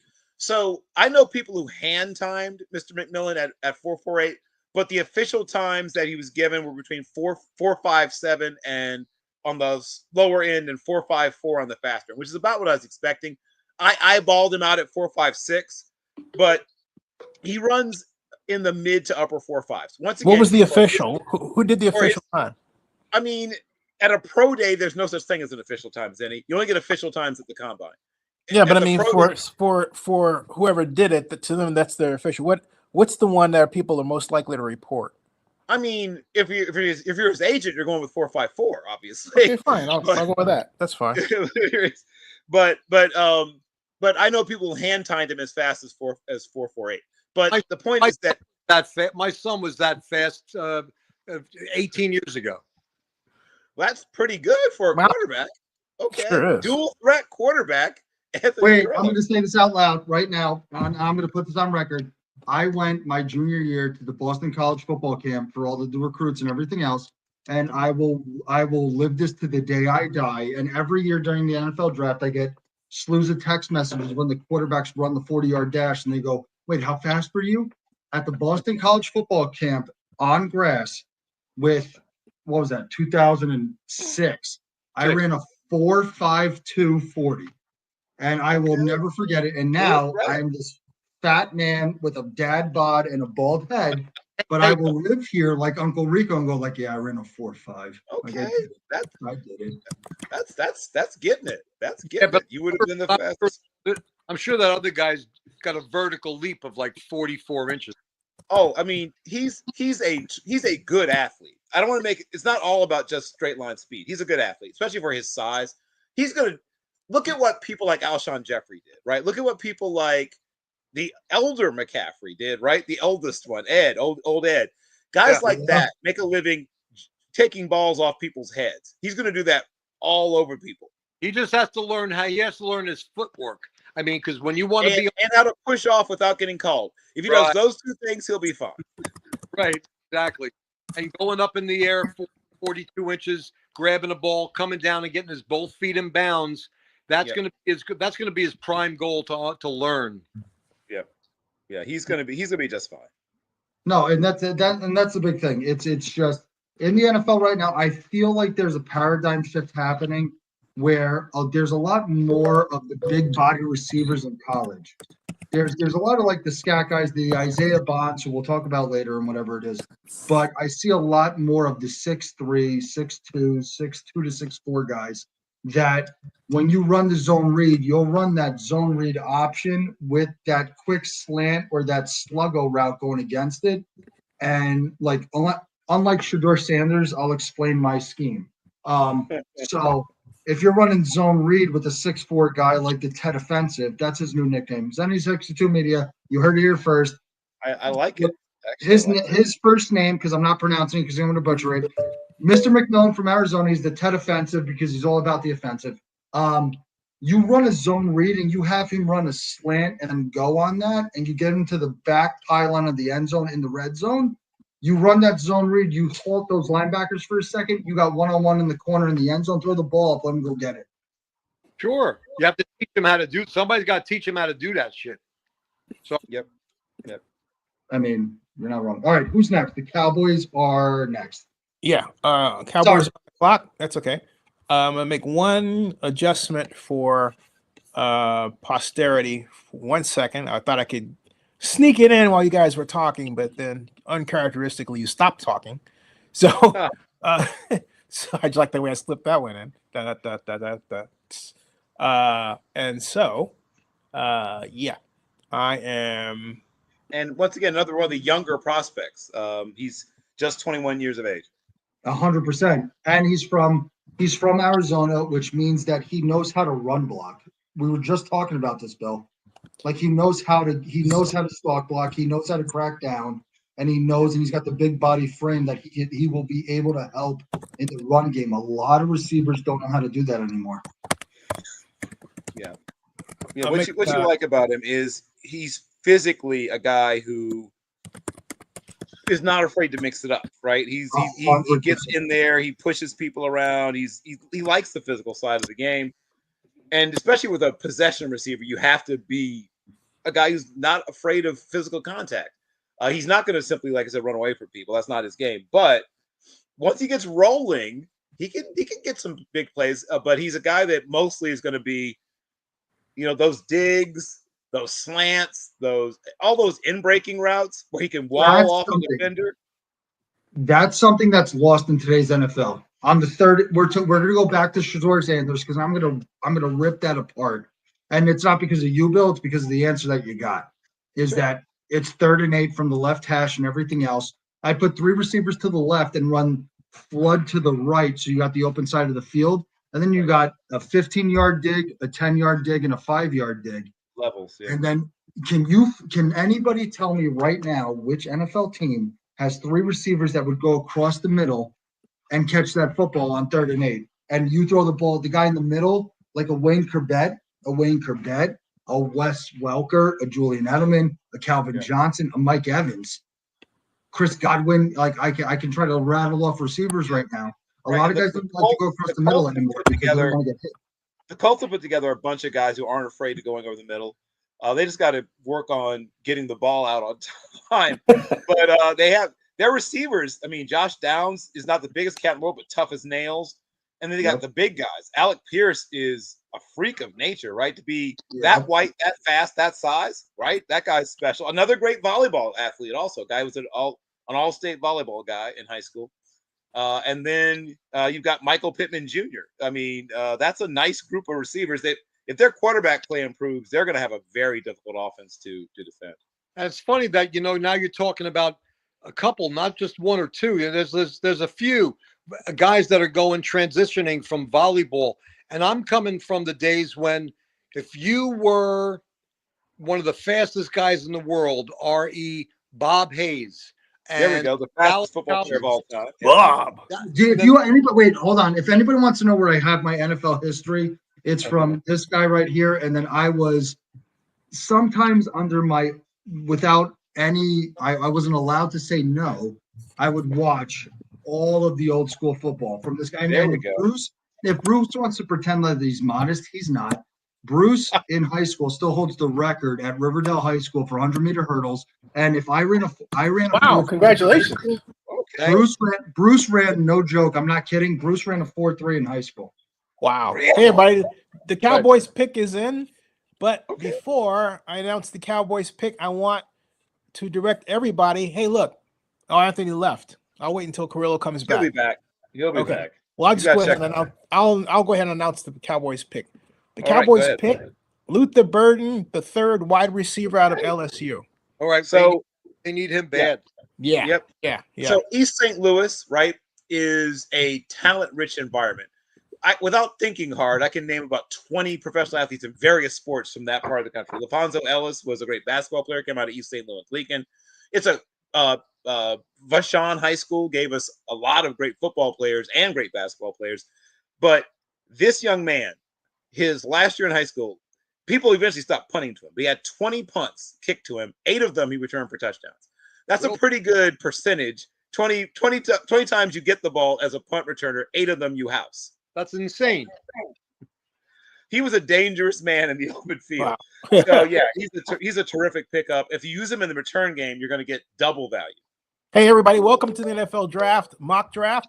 By the way, if you are of a mind and you want to follow our stream and everything, what you're doing right now, but you want to, it's not that you want to follow it. You need to follow this. You need to follow, but also if you want to look at our whole page of our whole history and everything, all you have to do is type with the first pick.com.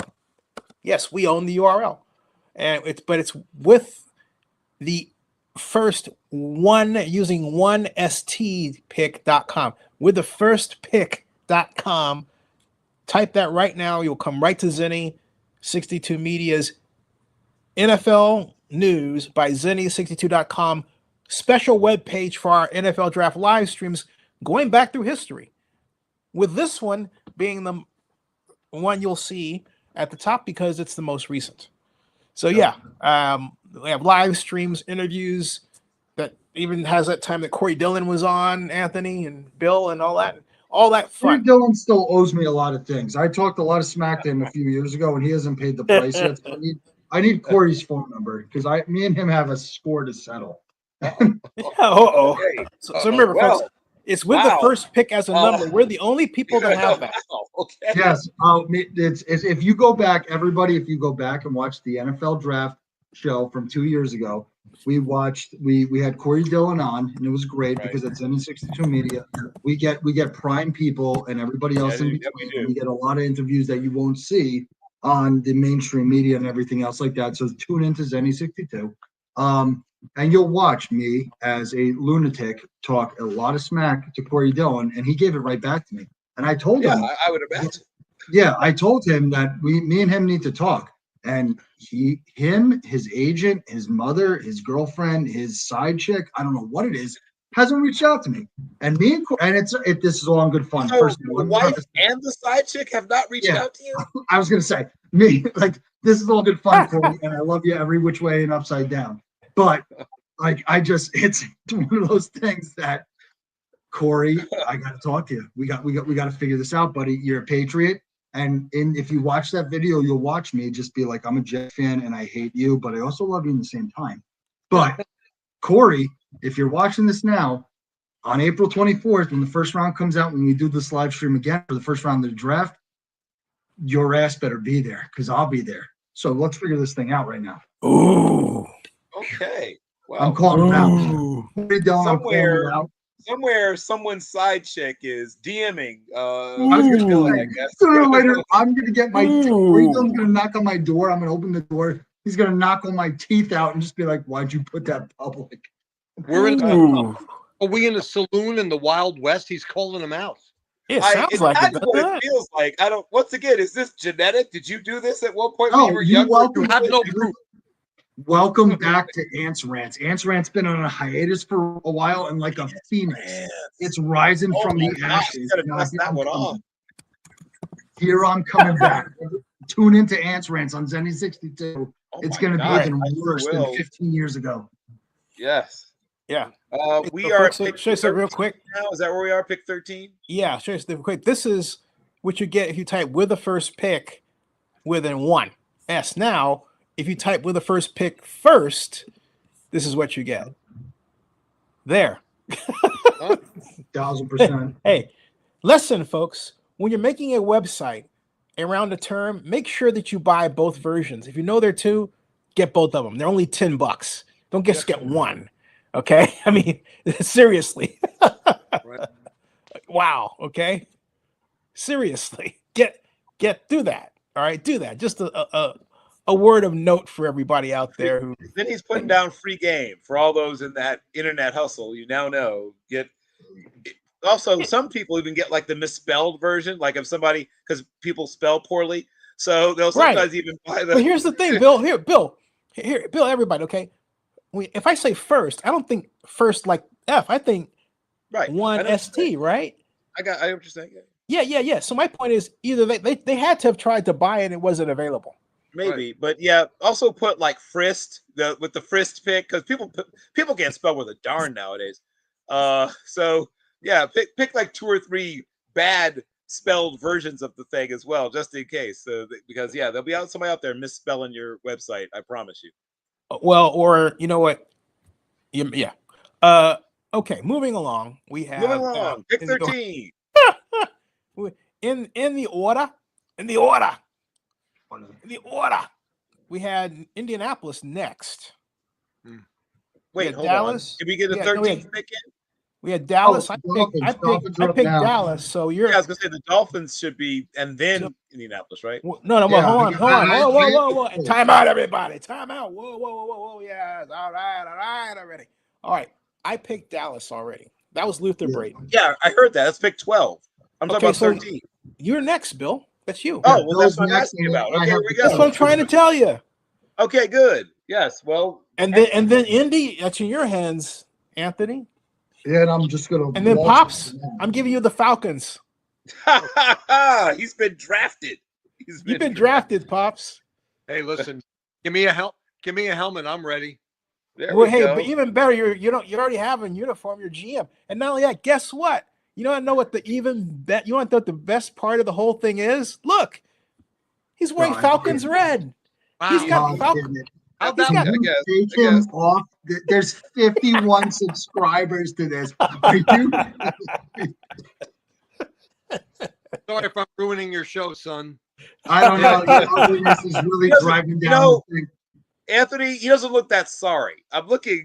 Maybe the sorry is further down. Maybe and Bill's a doctor, so he knows. He's telling the truth. Hey. God damn it! We got like 1,000 people on this view, so everybody else can keep looking at it and everything else. You can see if you love Mini Mel Kiper and you love Anthony Carrillo, then you can go look at Bruce and. I should take this down so Mom could be a part of this. I'm sorry for all of this. This is awesome. The This Colts is awesome. need a lot of It stuff. is indeed. No, it's the Dolphins. Bill, you're up. What do you got for the Yeah, Dolphins? Bill. Yeah. Once again, teams I truly believe should secure the interior of their defensive line and their offensive lines. People don't value centers and guards highly enough, in my opinion, but we're going to go to the defensive side. The Dolphins gave up some big runs last year, right? If you had a good running attack, you had a good game probably when you faced Miami last year. Not anymore. Walter Nolan went into this year as everyone's number one D tackle. He kind of slid a little down. Mason Graham overcame him, but Walter Nolan's still a really good player and really, really knows what he's doing, right? He's a real technician. He has a really strong grasp of how to use leverage. He's a really good hand fighter. He's a good athlete on top of it. But what really jumped out to me when I got to see him up close in the trenches at the Senior Bowl was how quick and efficient he is with his hands. That guy is going to have a long and successful NFL career, and he's going to start it with the Dolphins. Come on down, Walter Nolan. Woo. Name again, please. Walter Nolan. The last name is Nolen. It's Nolan with an E. From what school? What school? Ole Miss. Ole Miss. Yep. Ole Miss in beautiful Oxford, Mississippi. Any relation to Dick Nolan? Probably not. Since this is a very large black man, so I'm going to say probably not. But he could still be related. I mean, maybe, right? We just talked ever see about The Thomas Blind Jefferson Side? before we went on air. We talked about the Thomas Jefferson, so I can't rule it out. Maybe there's some things going on in the Nolan family tree that I am not privy to. Does anybody know Virginia history? Because maybe they're all related. Right. Well, Good yeah. point. Right. Good It's point. America, But man. in America, anything's possible. But yes, Right. I That's all I'm saying. You're right, maybe. And All right, look, even better, Bill, everybody, even better. Where did Walter Nolan? Hold on a second. Where did Walter Nolan go to school? Yeah, beautiful Oxford, Mississippi. Well, talking about college. Oh yeah, okay, right, okay. So, boy. where did? Oh boy. Yeah, The Blind Side go to school? Ole Miss. Yeah, Michael Orr went to Ole Miss. Right. So it could very well be. Who is still salty to this day about the way he was portrayed in the movie, in case you're wondering. 100%. I don't blame him. Golly, I really don't blame him. You know. Yeah. And So his surrogate mom, wherever you want to call her, that is Yeah. one mean lady. I got a load of her on Twitter. I was like, whoa, you know. Whew. Yeah, she's a piece of work. It Whole have to be family's like a piece of nobody's work. business over a simple She's a lot. question. I just have to do a Wait, so simple hold on, question. because I'm going to run to the podium right now because holy Christ, everybody just fell to me at the 14th pick. There you go. Oh. Indy. Yes, at Indianapolis. I'm not at Indianapolis. I am literally trucking over my own bald father to get to the podium to select now at the 14th pick Tyler Warren, There you tight go. end at Penn State. Perfect fit. Yep. Because Great pick, yeah. Because you're going to talk about Alec Pierce at 6'5". You're going to talk about Tyler Warren. You're going to talk about that entire Jonathan Taylor. You're going to talk about the entire offense. If Anthony Richardson can figure out how to just realize that when he's tired, don't come out of the game and just figure it out. That offense is going to be as explosive. And I'm going to say something that's going to be real. I'm going to get kicked in the teeth in comments. If Anthony Richardson can mature more than he is now, with the offense that the Indianapolis Colts have as they all progress forward, that offense I can say will rival the Peyton Manning, Marvin Harrison, and all of that offense back in the early 2000s.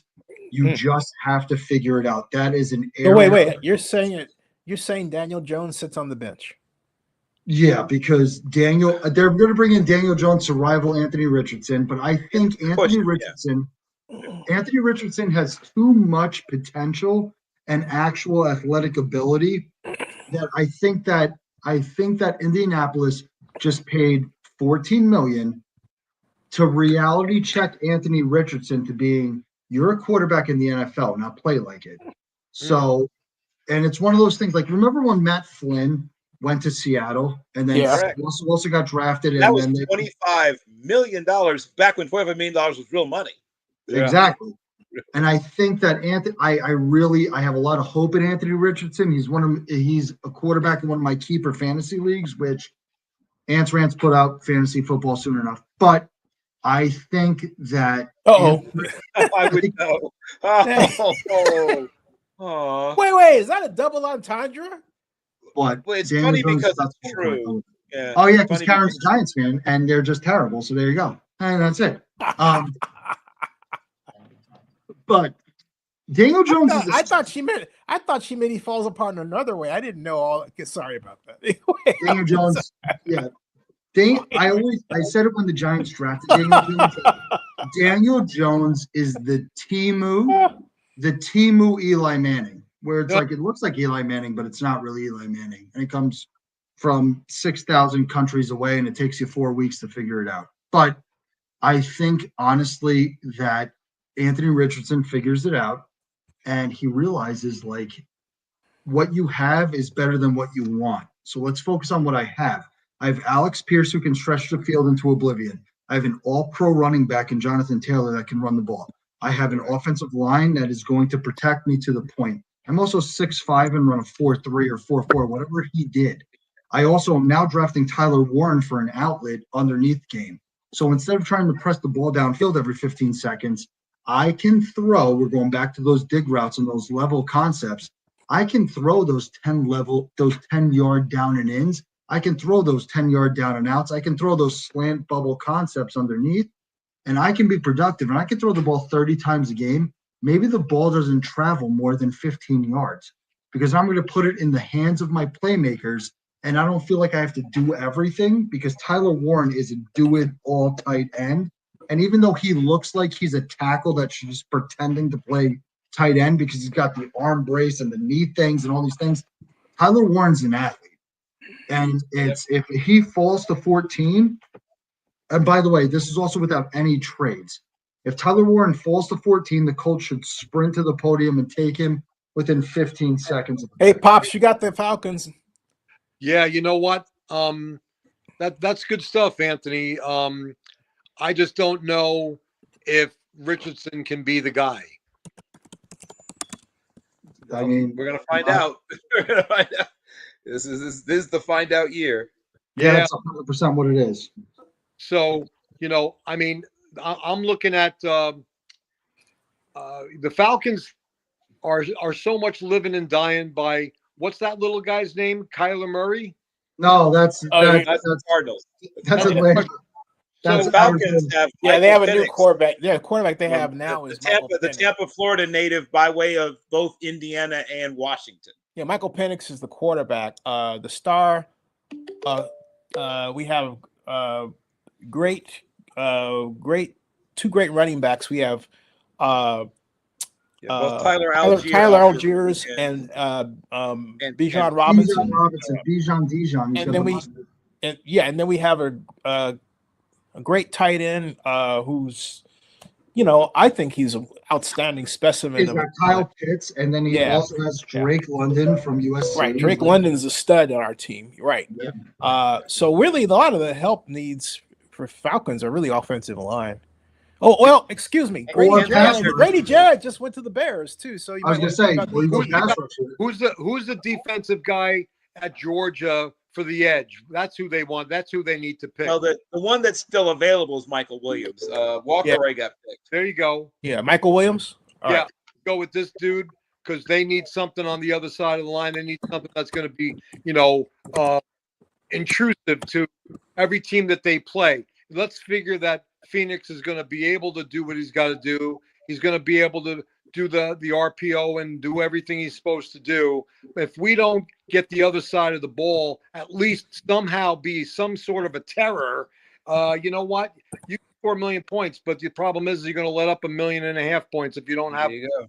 You got to have a guy on the edge that's like a lunatic. You need a Mark Gastineau. You need somebody like out of his mind that's going to go kill somebody. That's Gastineau right now. I just see him on TV the other day. Oh my God. Well, he almost slapped the taste out of Brett Favre's mouth over that whole record thing too, right? Remember that? Yeah. He Favre like, hey, I need to talk to you. Right. No, the Falcons are always because there you go. It's the Falcons have always been a team where you're just trying to outscore people. So Hey, wait, I gotta ask you guys, why do you think Gaston would suddenly get triggered about that sort of thing, like right now? It's not because suddenly. He's Gastineau been has mad enough. about it ever since it happened. He never stopped being mad. Yeah, I was gonna say Gastineau legit. Wow. And I love the guy to death. And I met him and I have a sweatshirt signed and everything. Gastineau has enough CTE to fill all four of our brains. And Well, that that's man probably is also true, too. furious about because that was something that he was holding on to forever. Because remember, he's not in the Hall of Fame. And then add insult to injury, Klecko went in before Gastineau. Yeah. Right. So now Gastineau's just And Gaston ought to be in there. It's Gastineau should go in there, and Gastineau go. There's Unfortunately, guys who are ahead of him in my mind who are still waiting, right? Look at Leslie O'Neal's career, 132 and a half sacks. Yeah. He's Yep. I could Yeah. look at your team that used to, the Dallas Cowboys, right? Harvey Martin's not in. I mean, there's a Yep. bunch of guys who should be in ahead. Rest in peace, by the way. Yeah. Rest in peace, Harvey Martin. These guys are all going post-mortem, and it'll be the biggest travesty to their legacy.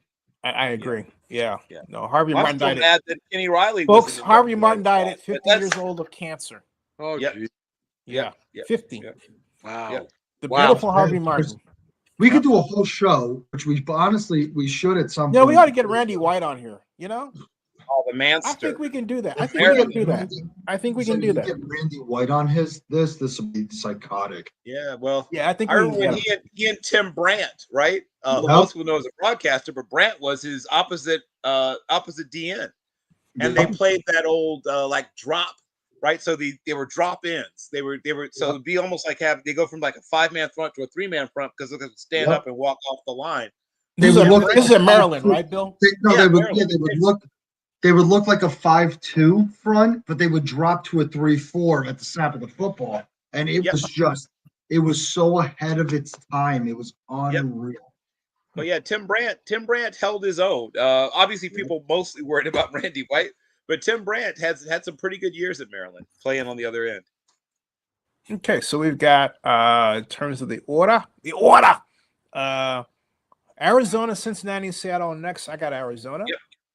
So I will write that down here. AZ, Bengals, and then who did I say? Seattle? Seattle. I have Seattle's pick, and I swear on my children, if somebody takes this person, I'm flying to either Chicago to see you, Doctor, or I'm going to Oakland to go see you, Zenny, and I'm coming after you. So go ahead, make your picks. Oh, let's see here. All right, so we've got wow. Yeah, Arizona's on the clock. Yep. I know exactly who I want Arizona to get. There's somebody that faults Arizona that I know who I want them to get though. Just Go from ahead. observation. And I'm ahead. just gonna do it. I'm gonna do it. I'm gonna do it till I'm satisfied. Yeah, that's a great song. Go on and do it. Do it. Where is that? Where is that boy? Where is that boy? I can't seem to find him right. Oh man. Where is that boy? That boy is hiding from me. And I was going to get him, and you know what? I'm not gonna. So I'll do the other thing. I'll call it audible of my own choice because I don't want to go in that direction. And the clock is ticking so loud that ding, ding, ding, right there. All right, ready. Got him. All right. And the pick is in. Cardinals. We're all rife with anticipation. Pick. Yes, indeed. Bill.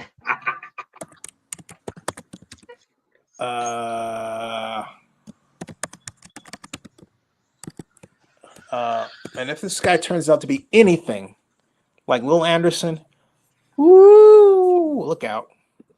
The Cardinals pick Nick Scorton, edge, Texas A&M. By way of Purdue, yeah.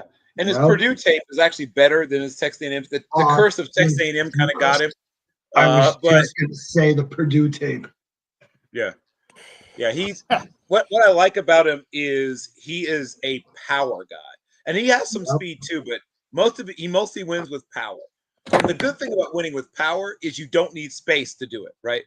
Guys who win with speed need space. If you cut off their initial line of attack, guys who win with bend and with speed struggle.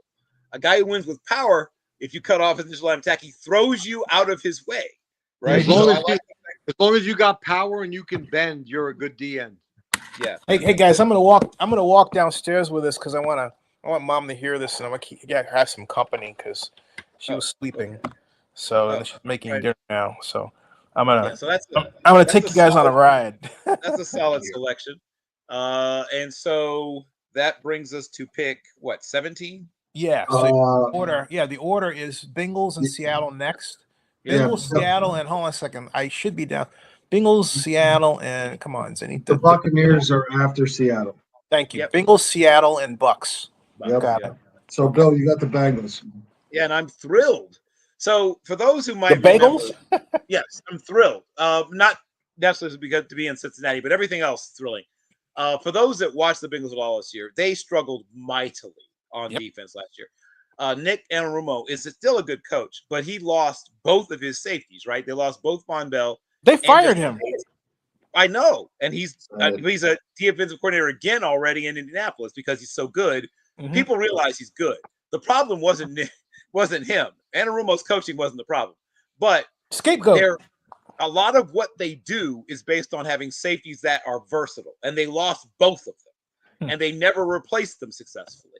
So now we're going to at least replace one of them. Malachi Starks is a very versatile, smart player who's going to allow you to have someone who is a good blitzer, a good tackler, who can cover, who has great depth. I mean, who can get to various parts of the field, plays the ball well. He is a tremendous all-around safety who can do some of everything at a high level. It makes life so much easier for the rest of the back half of your defense when you have one truly great safety. Now your corners can be more aggressive. Now you can blitz more. You can do all these things because you're not afraid of getting up all those big plays the Bengals did last year. The Bengals were a sieve on big plays in the passing game last year, which is why, despite having a terrific offense, they lost so many games last year. So this is a pick that is going to help plug a gap and is good value because this is about where he should go off the board. I was going to say, remember the years of Ken Anderson and the offense of the Bengals where their defense was just gross, but you would just sit there and just pray that your defense held enough. And the years of now like holding it enough because the Bengals just re-signed Burrow and Chase and Higgins, and they're working on Hendrickson now, that the Bengals are going back to that where you're just going to throw everything out the wall. Justin Simmons is gone. Everybody's gone. Everything else, you need a safety to fill that void, especially in that league now, that in the AFC North. George Pickens is there, and so is now DK Metcalf. So you need a safety that can come down and figure that out. Yeah, there's a bunch of guys that if you don't have good safety play, you're going to give up plays in the run game, obviously also, but people are going to throw the ball deep on you. And the Bengals, like I said, I mean, look at the yards, like number of big plays, like 20 plus explosive passing plays they gave up last year. They were the third worst defense on big passing plays in the whole NFL. And they would have been even worse than that if it weren't for the fact that you at least had Hendrickson. Hey, Mom, I'm coming down. Pressure on the quarterback, so he sped some guys up a little bit. Yep. Oh, 100%. Now, if the defensive back across the league don't understand the fact, the very primitive fact that you have to turn around and see where the ball is, they should all be fired, please. I'm with you on that. Finding the football is one of the things that I once again, I won't put you in my first 4 rounds as a corner if I don't see you finding the football consistently. Right. And if I'm taking you after that, it's for special teams. Right. Maybe you can still come down and cover kicks, but if you don't find the football, because guys will be right there in phase, in position, and then it's like, oh, what happened? Oh, he caught the ball. Right. Like that is my least favorite thing when you Hey, are Mom. right there. Well, We decided to bring the show to you. Pop, you want to know something? We're doing our show. We decided to bring the show to you. Oh, you're watching tennis. Premier college. Okay, I'll go in the other room collegiate then. corners. And I'm going to just Well, I run got it the into show the on, though. He was a fantastic defensive back, so he knows everything Uh-huh. you need to know. I think fantastic is a way too strong term to use. Well, I was You know like what? a You have a three. I was going to time. sit down and eat with you, but You're you're also a watching that. doctor, so I I'm got just going to this. play you up that. I was the guy that Oh, go ahead. the I'll D score in here. coordinator would point out to the other guys and be like, look how hard that kid's trying. If you guys with talent would try like he tried, think of what you could accomplish. That's There who you I was. go. I was All right, that guy. so I was wait. the effort guy. That's it. You know what? Effort is all that matters. So now I'm going to go with Yes, the here we go. Seahawks here. And now once again, I am going to sprint to the podium because my draft that how we're doing this is working out great. It's working And out for you. Yeah. I'm going to take because the offensive line of the Seahawks needs help. Yes. Just because of That's everything that's going on. And I'm going to take the raw talent of Armand Membo. Perfect. However you say his last name, the offensive tackle from Missouri. Perfect. And I'm It's going a to put perfect him pick. right here. Perfect pick. Yeah, I'm going to put him right here in Seattle, where everybody has the kid from North Dakota. They have the kid from North Dakota State going, but I really don't care. This kid, and I'm telling you, he's cerebral enough to figure this all out. You'll figure it out. Yeah. Yeah, that he's like Vidalata, whatever. I can't remember. I can't pronounce the left tackle's last name of the Eagles. He came from rugby, came over here, just tried out. So he's the first international pathways player to make a Pro Bowl, and he's also now an All Pro. So he made a Pro Bowl, now he's All Pro. Yep. It is an amazing story, right? Usually the international pathways, because they don't count against your roster, they usually become like special teamers or just they're cool to come talk to kids at schools. Not this guy, right? And the other thing about Jordan Mailata, he also could be a professional singer.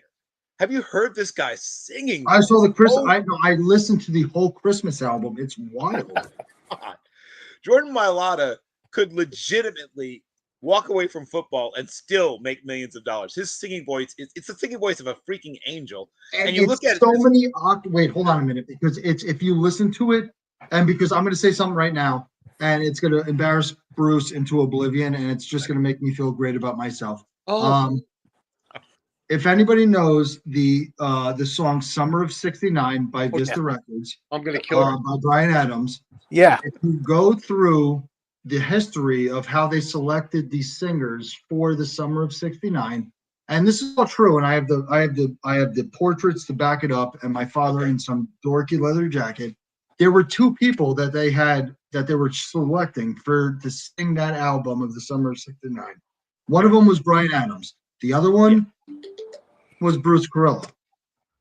I swear to God, he's got that leather jacket on with that 80s coif, and it is wild. So now, whenever we have family parties, or my father just pisses me off, I have memorized all the lyrics to Bryan Adams' "Summer of '69." Thank you. And I will play it at full speed. Have I told you lately that I love you? Well, thanks This has been a very interesting evening. So not just a championship hurdler, but apparently a person with a beautiful singing voice. Wow. Oh, I can't wait. I need to find those photos because I'm going to fucking put them out here. It's the best. Hey, so listen, guys, on that happy note, I have to split tonight. Yeah, but I go do your appreciate thing. Yeah, you got stuff to do. hey, thanks for stepping by, sir. Great to have you. Bye. Come on back. guys. Love you. Bye, Bruce. I'll look forward to come for the real draft. I'll be back for you guys. Yes, we will see you again. Please come back. All Hey, right, come on thanks. back. Do it again with us. We'd love to have you. All right. Ansran's going to have an episode of me and Bruce together. We'll figure it out. Woohoo. All right. I Thanks, look forward Bruce. to that. Thank All right, you. guys, have a good one. Have a good one. Thanks. Too. You too. Love See you, ya. Bob. Thank All you. right. See ya. So, Anthony, he's your dad. That is Could you tell? Could I was you gonna say, tell?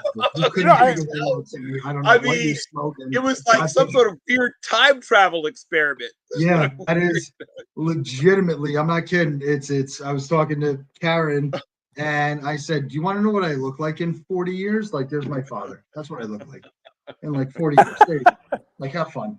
Like, if you like he me doesn't now, look that old, though. Don't follow him. Don't do that. But we're at But pick. no, Is it pick? my father, just so everybody knows this, if everyone wants to hear about this, is that the way that I learned everything about the NFL draft and everything about old school football is that in the 90s and the early 2000s, when everybody's watching the football of today, I was watching the football of the 60s and Pete Lammons, the tight ends for the Jets, and Bob Hayes, and I was watching the Curtain, the Purple People Eaters, and all these people, because my father always taught me that if you don't learn from the history, then you can't appreciate what's in the present and you can't really enjoy what's in the future. And I learned when I was at a young age, we would sit there with the VHSs and he would have tape after tape after tape. And I would sit there and pull my hair out about what the hell's happening. But he would sit there and explain to me what a 5.2 is, what a 3.4 is, what this power I, what this wing T is, everything else in between, and all of it. So I've said it before on past podcasts that I credit all of my information to that man. I also credit my goddamn hairline to him too. But there you go. Hey, so we have Seattle's pick is in. It was Armand Mimbu, the tackle from Missouri. Okay. Hey, can you guys think to write that in when you do it? Because I have to Armand. Oh, we have to type it in like here, like in the chat. Yeah, there you go. Yeah, like that. Yeah, like that. Like that's not his name, but I was gonna say that's not his name. I just like slapped the name in there, but spell it please. R. The last name is the first name is Armand. Armand. The last name is Membou. MEM. Yeah, MEM. Michael Edward Michael, right? And then B like Bill. OU. Mimbu. His family came here from position. Liberia, tackle, where's the camera? Tackle. Wait, offensive or defensive? Offensive tackle. Some people think he kicks inside the guard, but I think he stays at the tackle. And I think Michigan. He's Michigan. I've seen a lot of people try to Missouri. Okay. Yeah, his body's a tackle. And he's going to Seattle Seahawks. Correct. Yep. That's you, Zen.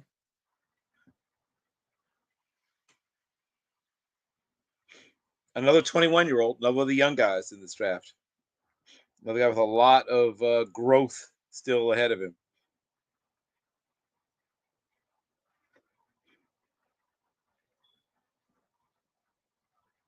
Total accident, folks. I don't know how I did that. Hello. There he is. Yeah, he's back. I was typing this guy's name and I hit the wrong key and got bounced out. What, Anthony? Anthony, you back? We'll see in a second, I guess. Anyway, okay. Armand. Yep. His 22nd birthday is it today? I accidentally hit one of those arrow keys. Actually, I think he might turn 22 today. Wait, I'm right here. Yes, hi. Sorry. Yeah. Armand, what again? Membou. Membou. I got it this time. BOU. Yep. BOU. And so I guess is actually happy birthday. Offensive tackle. It is. And from Missouri, right? His 22nd birthday, right? Yeah. So today is his 22nd birthday. And that is the pick of the Bucks. I mean, Seattle. Yes. Got it. Wow. There we go. Ta-da! Pick is in. All right, Seattle pick. I'm on Mimbu. Okay, next is the Buccaneers. And you made that. That comes to me, right? Yeah, it comes to you. The Bucks. I know who I want the Bucks to get. I'm going to give the Bucks a really great gift. Yeah. I'm going to give. This is for the team that basically, is linebacker central for the NFL as far as I'm concerned. Bucks pick.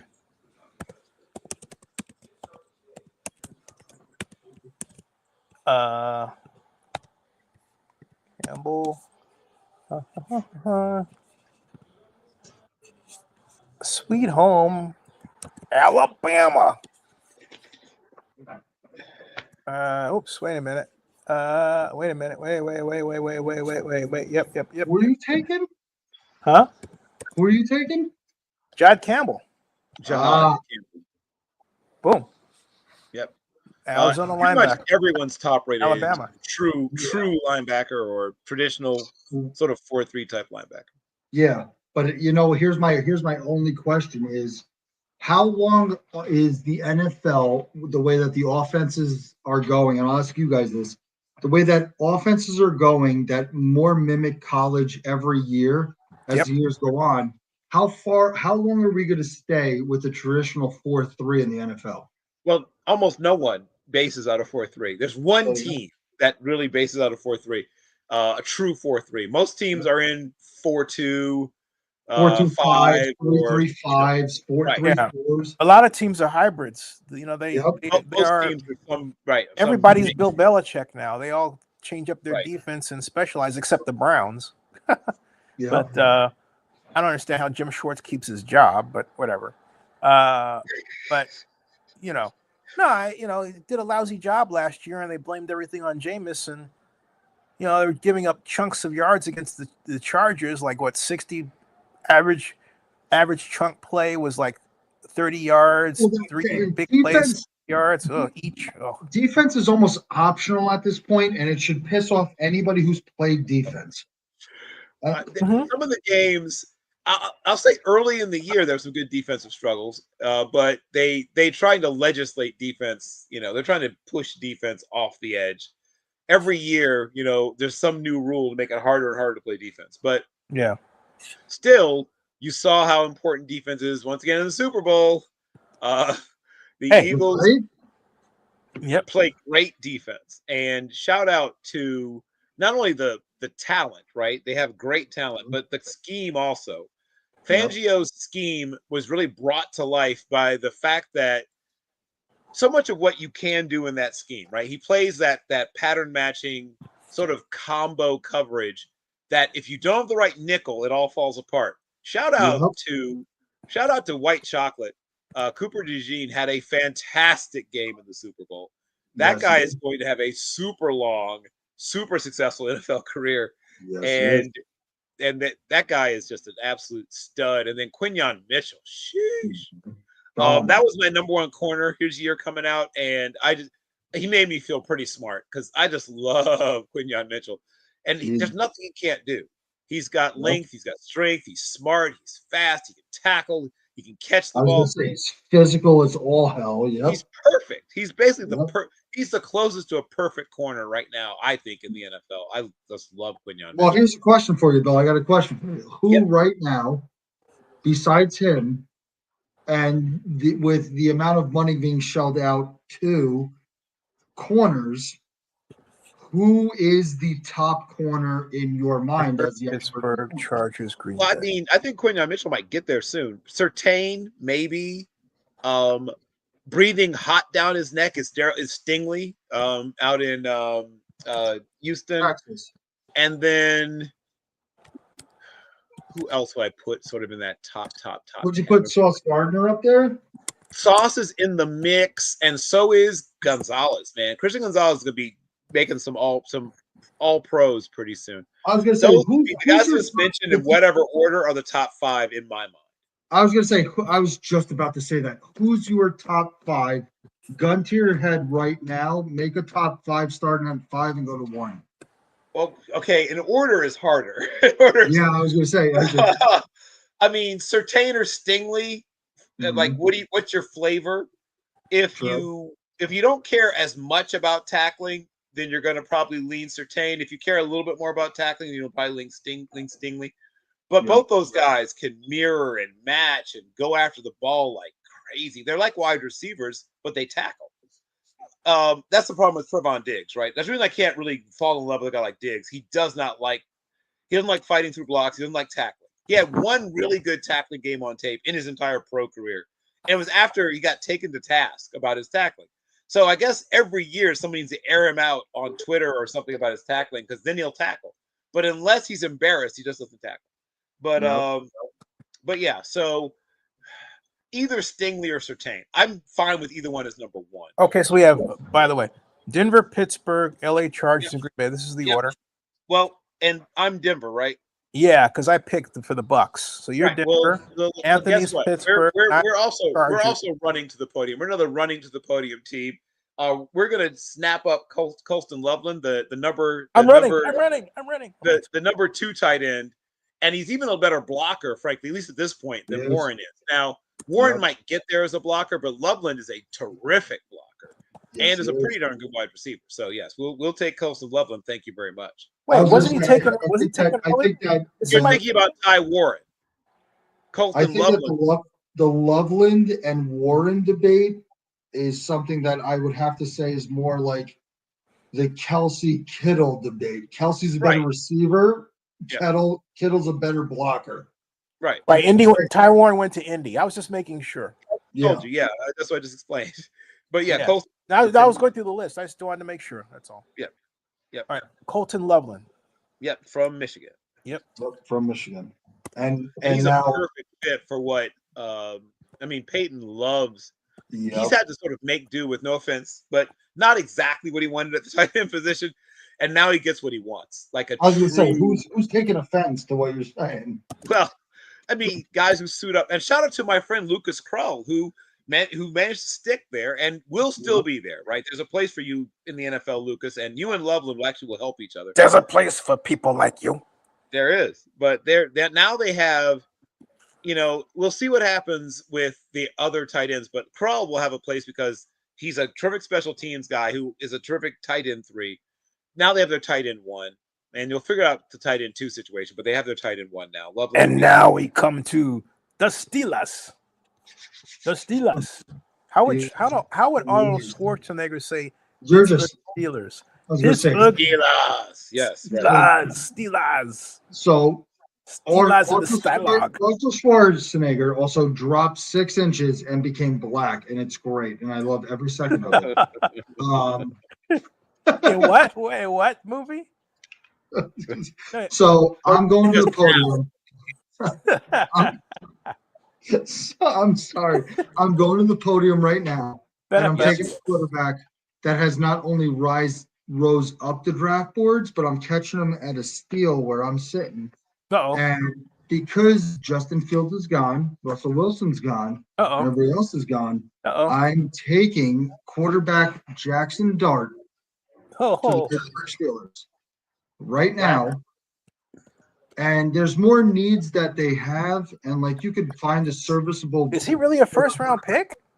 Yeah, I'm going to take Jackson Dart right now because he has the intangibles that a quarterback needs.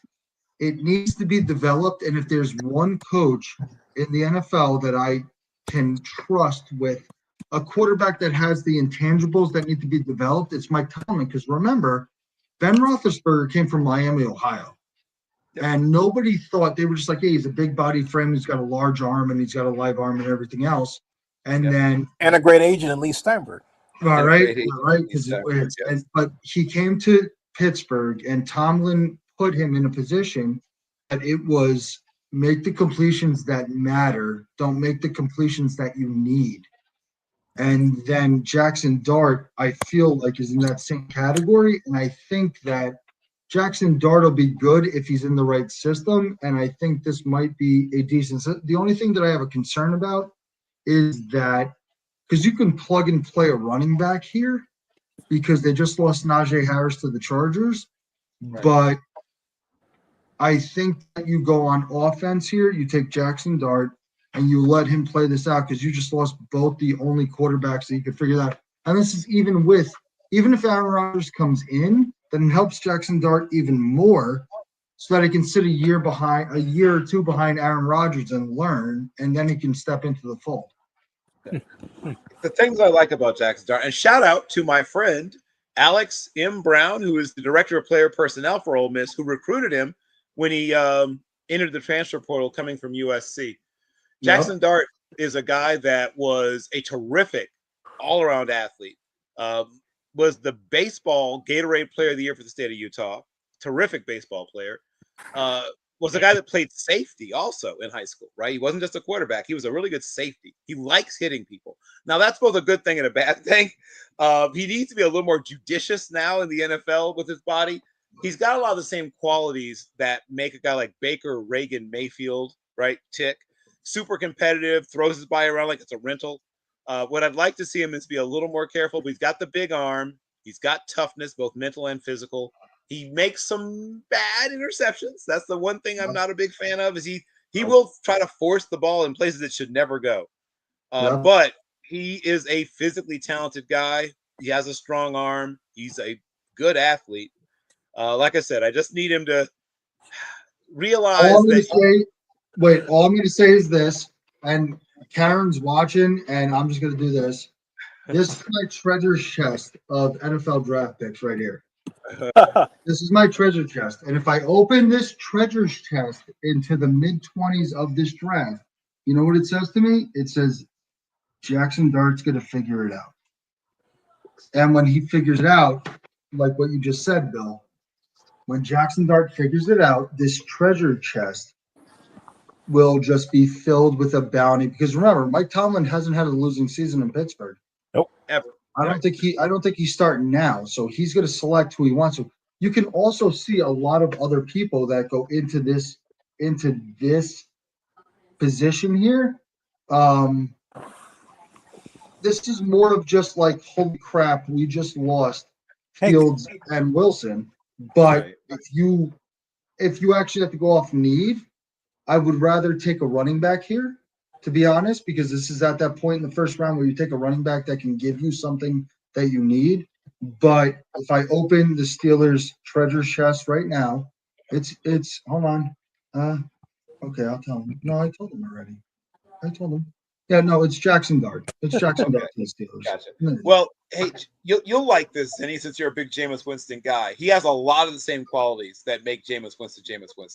He is a guy who trusts his receivers sometimes a little too much. He really believes they're going to come down with every single football. He really believes 100%. Yeah, he and Trey Harris, just like sort of Jameis with Kelvin Benjamin, they developed like a bro bond, they really like were tight, and he just figured Trey would catch anything, and so there are definitely times when he should have probably either checked it down or thrown it away, but he would just say, "Oh, I think my boy Trey's going to come down with it," and he would throw the ball up there, and I'll tell you what. Speaking of which. Jerry Jeudy is not going to have another year like he had last year. No. That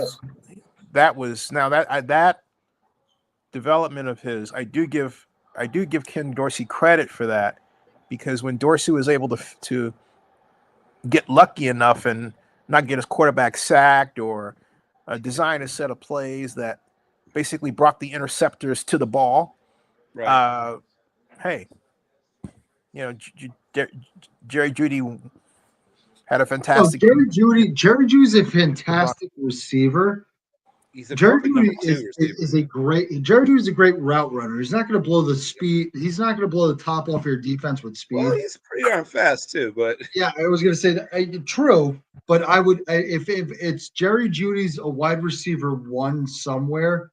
But you have to make sure he's a made to order 2. They need somebody to make him as a 2. He would be an absolute monster. Yeah, 100%. If you put him as a 2, let's say you put him as a 2. Let's say if Chris Godwin wasn't there in Tampa Bay, and you put him in Tampa Bay next to Mike Evans, Jerry Jeudy would be an All-Pro. Yeah. All right, so we move along. We are getting to. Let's see. We have Denver, yes. Pittsburgh, yes. LA Chargers are next, which is me. Yep. And Green Bay. So, LA Chargers are on the clock. I've seen the Chargers a bunch of times. I believe I have a pretty good idea of who they would best benefit from. And so, I am going to do that thing. I'm going to give the LA Chargers,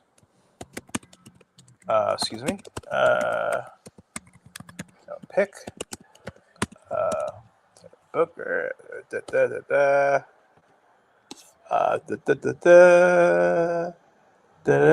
I'm sitting here just dying, praying nobody takes my person at the Vikings pick. I'm sitting here just. Chargers pick Tyler Booker, linebacker. Not a linebacker, but he is a Alabama. good football player. He's a guard. He's a He guard. can play center too. He can play center or a guard. Oh, it says inside linebacker. You know what? Let me No, check. He is IOL. definitely not. He Yeah, is a- IOL is No, interior. IOL means interior offensive line. Okay, then I wanted a linebacker. I cite. He is so let definitely me- not that. Let me He is right. like 318 pounds or something. Withdraw. Like that. Withdraw. IOL. I hate when Yeah, they do that. IOL is interior offensive line. Right, I because keep he's played thinking- both guard and center. Yeah. I think he interior linebacker. Sorry. All right. So where was I? Okay, he's gone. He's available. I'm getting a little low there. Too low. Lower than I want, all things considered. So I'm not going to go there. Audible call. Boom. Yeah, let's do this.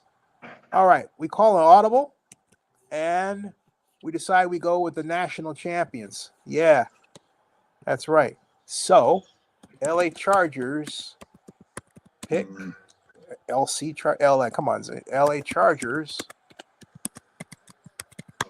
pick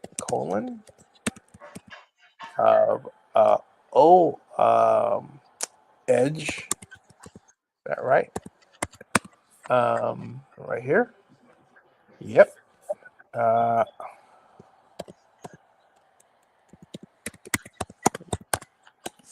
right. So the LA Chargers pick. Jack Sawyer. Yeah. All right. Ohio State. I'm not mad about it. I'm not mad about it. I am. Jack Sawyer's he's got a high motor. Yes. He really definitely has a high motor. Yeah, he's not a first round talent physically, but coaches are going to fall in love with him, even though he doesn't have the physical stuff you look for in a guy in the first round. He's a guy who's going to give you everything. That Kyle Vanden Bosch light kind of.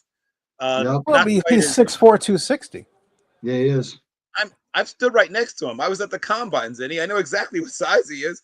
I'm just saying he's not. You can get guys with more athletic upside, obviously, than a guy like Jack Sawyer is what I'm pointing out, especially in the first round. Are you saying he's not 6'4"?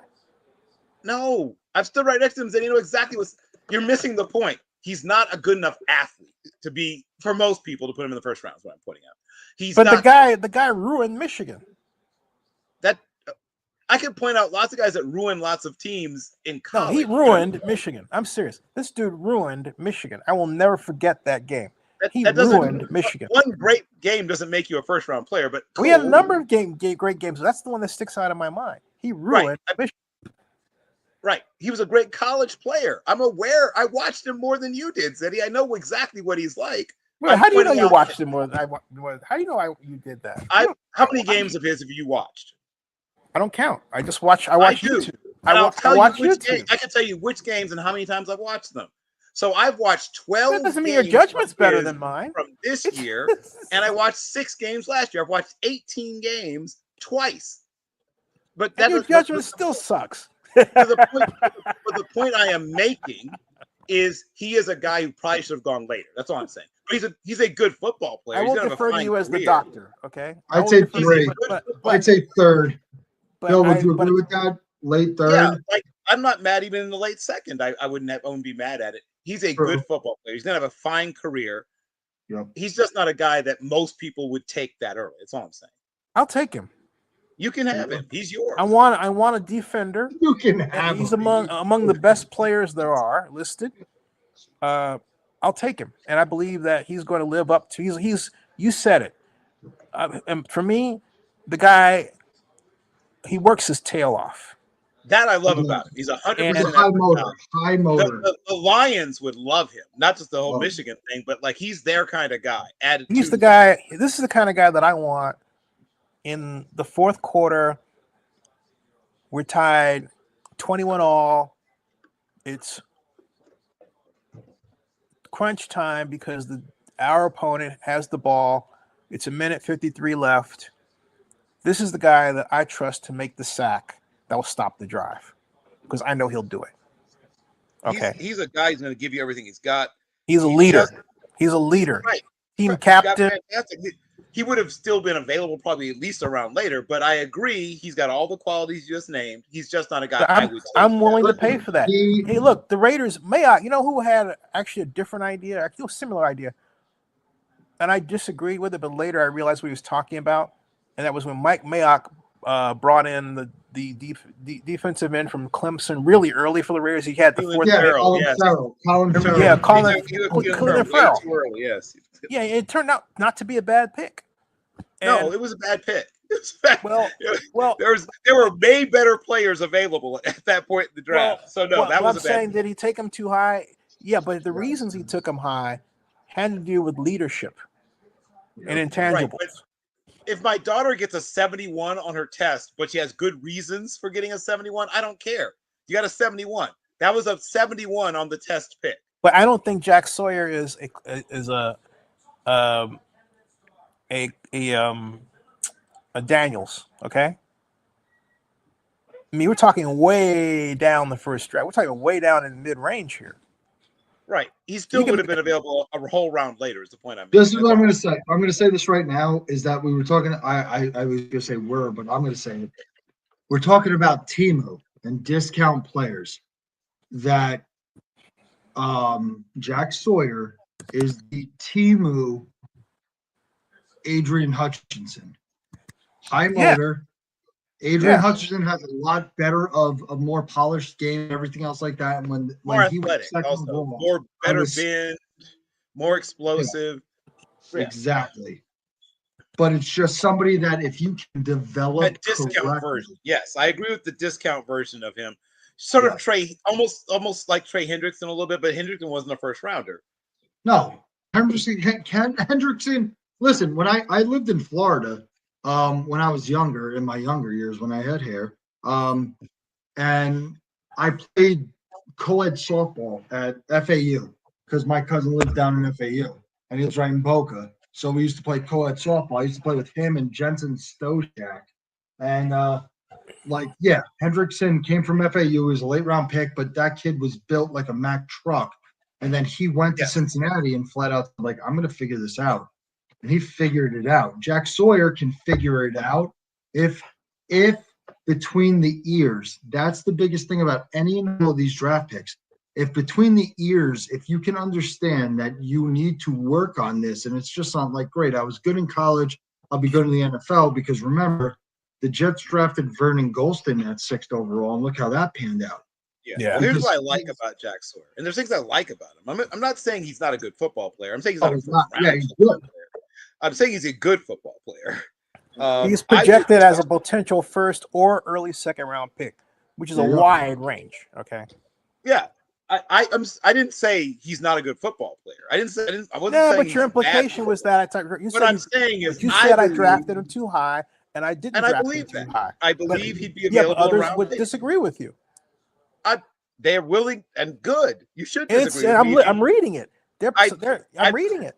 You can read what you want. I'm telling you. Well, I'm not reading what I want to. I kind of have to. What I'm telling you is that welcome to Zenny 62. I'm talking about my analysis. In my analysis, he's available. He should be available around later. You can take him here. He's yours. Enjoy. Yeah, I mean, they're all like, hey, one is like first round to second. He can do that. The Bengals just met with him. So no, I think I'm aware of that. Jack Sawyer is a guy I would have no problem picking where we picked him. And I think he's going to deliver us. I think he'll be the cog in a wheel. I think he'll be the cog in I think he'll be the spark plug in the engine that drives us to the playoffs. I really believe that. Okay. Well, if you're right, you'll look like a genius. I am a genius. There you go. All right, so I'm gonna jump in here because nobody took my guy, and I'm super excited about it. I'm gonna take him high because of his combine performance, and because the Vikings, Harrison Smith's getting old, and they just lost the other safety in free agency. I am Cameron taking. Bynum. Speaking I of have Cal, Cameron Bynum. Just lost him, Mr. Dance Man, in every celebration. He's great at celebrations. I am taking Nick Amanawari, the safety from South Carolina, Very who good. has great length, Uh-oh. strength, speed, and coverage skills. Uh-oh. That he is the way that I have him is that he's a more athletic Kyle Hamilton. So he's going to be able to fill the box. He's going to tackle. He's going to stuff the run, but he's also great in coverage. He needs help in coverage in terms of developing that in the NFL. Yep. But I need a safety. I need a safety right now, sitting at 24. I'm taking him right now. And that's a nice pick. I like it. Yeah, well, he's the number one freak, or one of the top freaks on Bruce Feldman's freaks list. An absolute freakish athlete. 100%. Yeah, is he tested out of his mind in the combine? Wait, actually, no. Wait, before we go to my pick, I think we skipped the Packers. Yeah, I thought that was for the Packers. Well, that was not for the Packers, but the Packers are fine with it because that's not the player they were going to select. So we're not mad. Sorry, the Packers come to Bill. Right. But it's Sorry, okay. I jumped the gun. You two ruined me in the top You're like fine 12 with of this Nick crap. Murray anyway. That was not the player the Packers were selecting, so you're fine.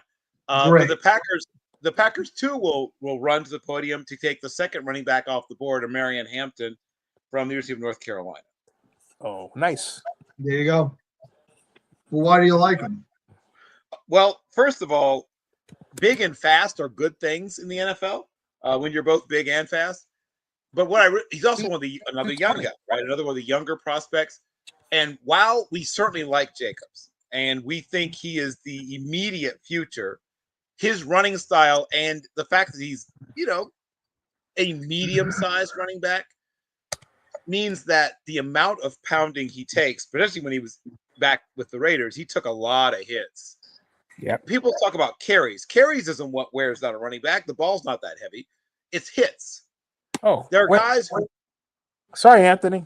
No, it's my internet refreshed, so don't worry about it. Yeah. There are guys who manage to have a lot of carries without taking a lot of hits, and even if they're not terribly big, look at the career of one Warwick Dunn, 177 pounds when he enters the league, never gets over about 186, probably. He's a smaller back. He has over 14,000 yards of scrimmage, but he didn't take big hits. Look for running backs that know how to avoid taking the big hit. That's how you find. Someone said about tread on the tires. That's not the issue. It's hits. A guy can have 1,000 carries. If he doesn't take big hits, he's going to be just fine. Barry Sanders had a gazillion carries in both his college and pro career. Well, he shared carries for the first 2 years until Thurman Thomas graduated. But his senior year, they're both Oklahoma State, by the way. Let's just say that. Right. They were there at the same time. They overlapped 2 years. They were. I'm going to do something real quick because Bill, for me, you froze. Let me do something. Oh, okay. But Thurman Thomas was the man for 2 years, and then the funny thing is, Barry Switzer, when he's Oklahoma, said, "Please don't get Thurman Thomas tired. We're terrified of that kid that comes in to replace it." Hey, Bill, you froze. Can you go out and come back in? You froze. That's what I'm going to do. I'm going out and coming back in. All right, cool. All right, so while he's out, I'll talk about Oklahoma State because they're the best.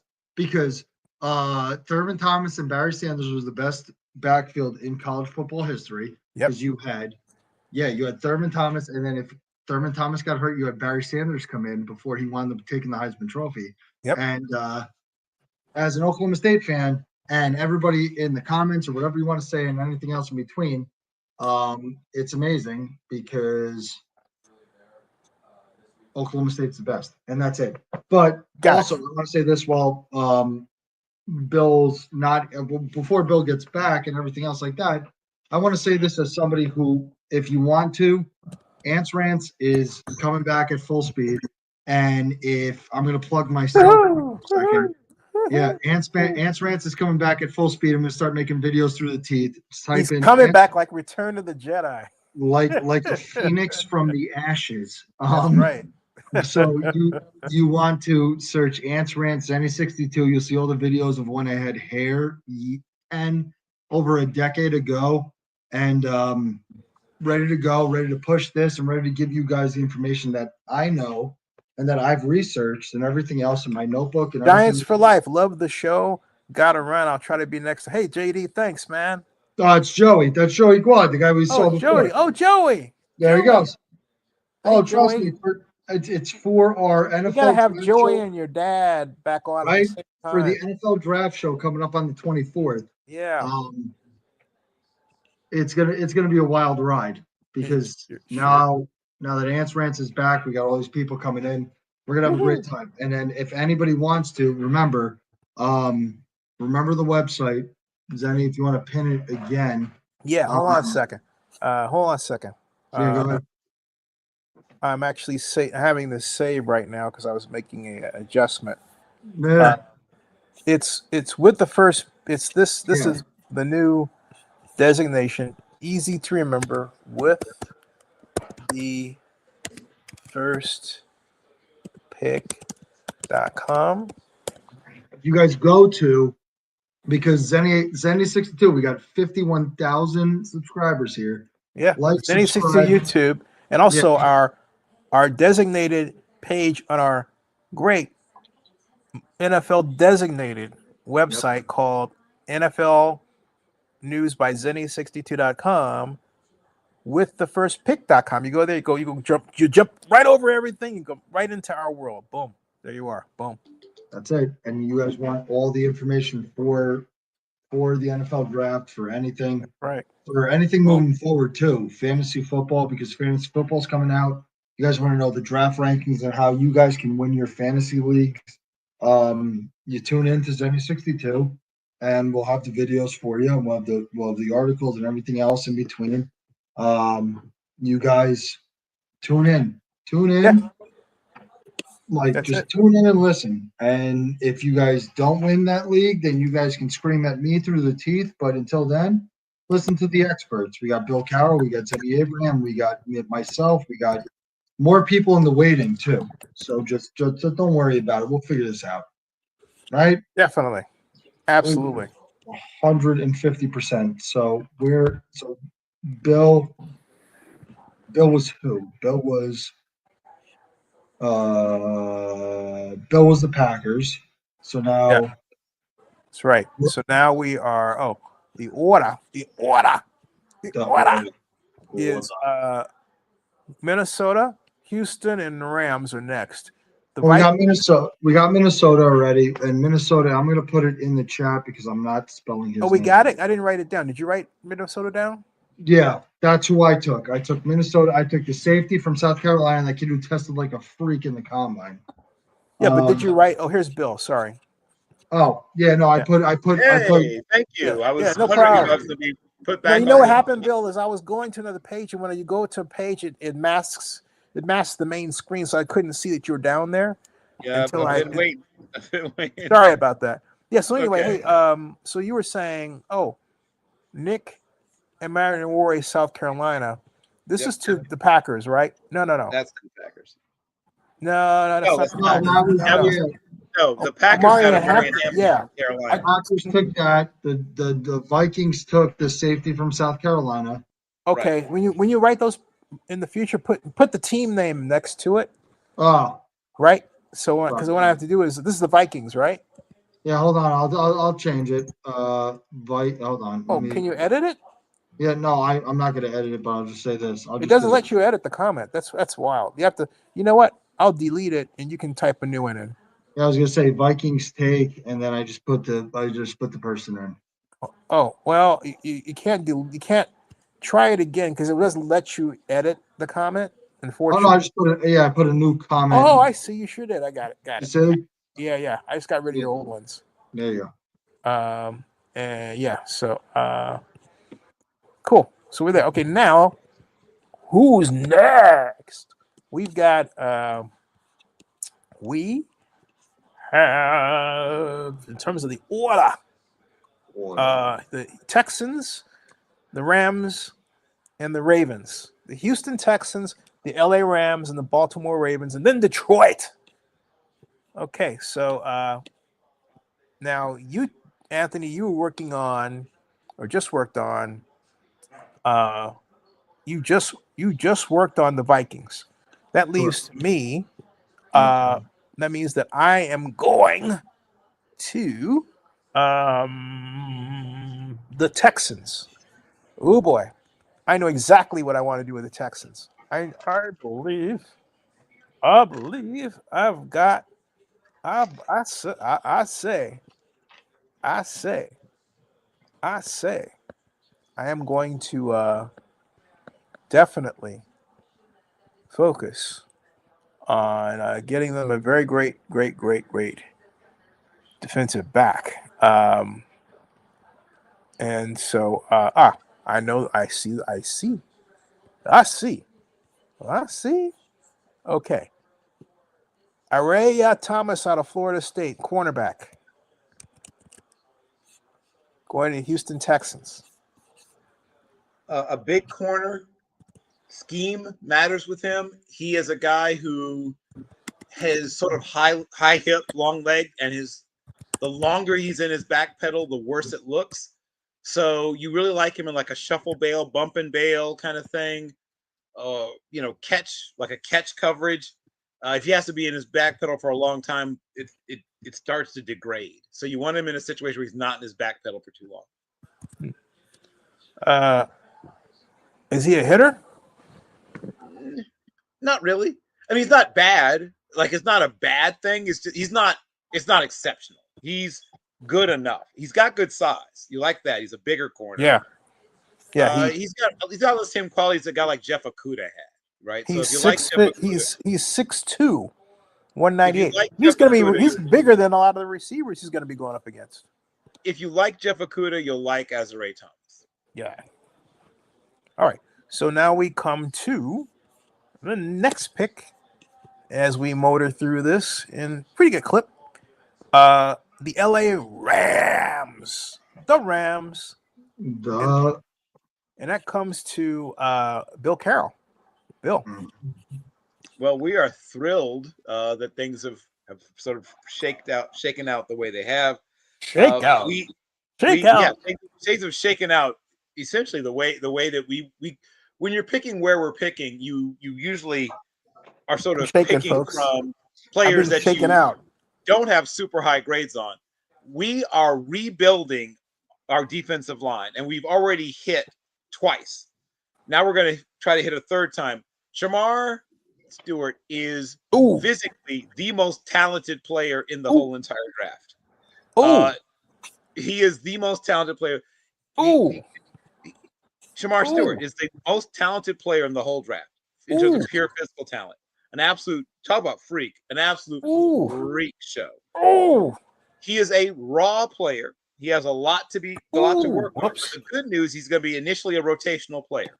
He has a chance to learn from people like Jared Verse, a chance to learn from really a bunch of great talent, Brandon Fisk, because he's played both on the inside and the outside. He's played as far out as wide 9. And he's played as far inside as a 3 tech in his career at Texas A&M.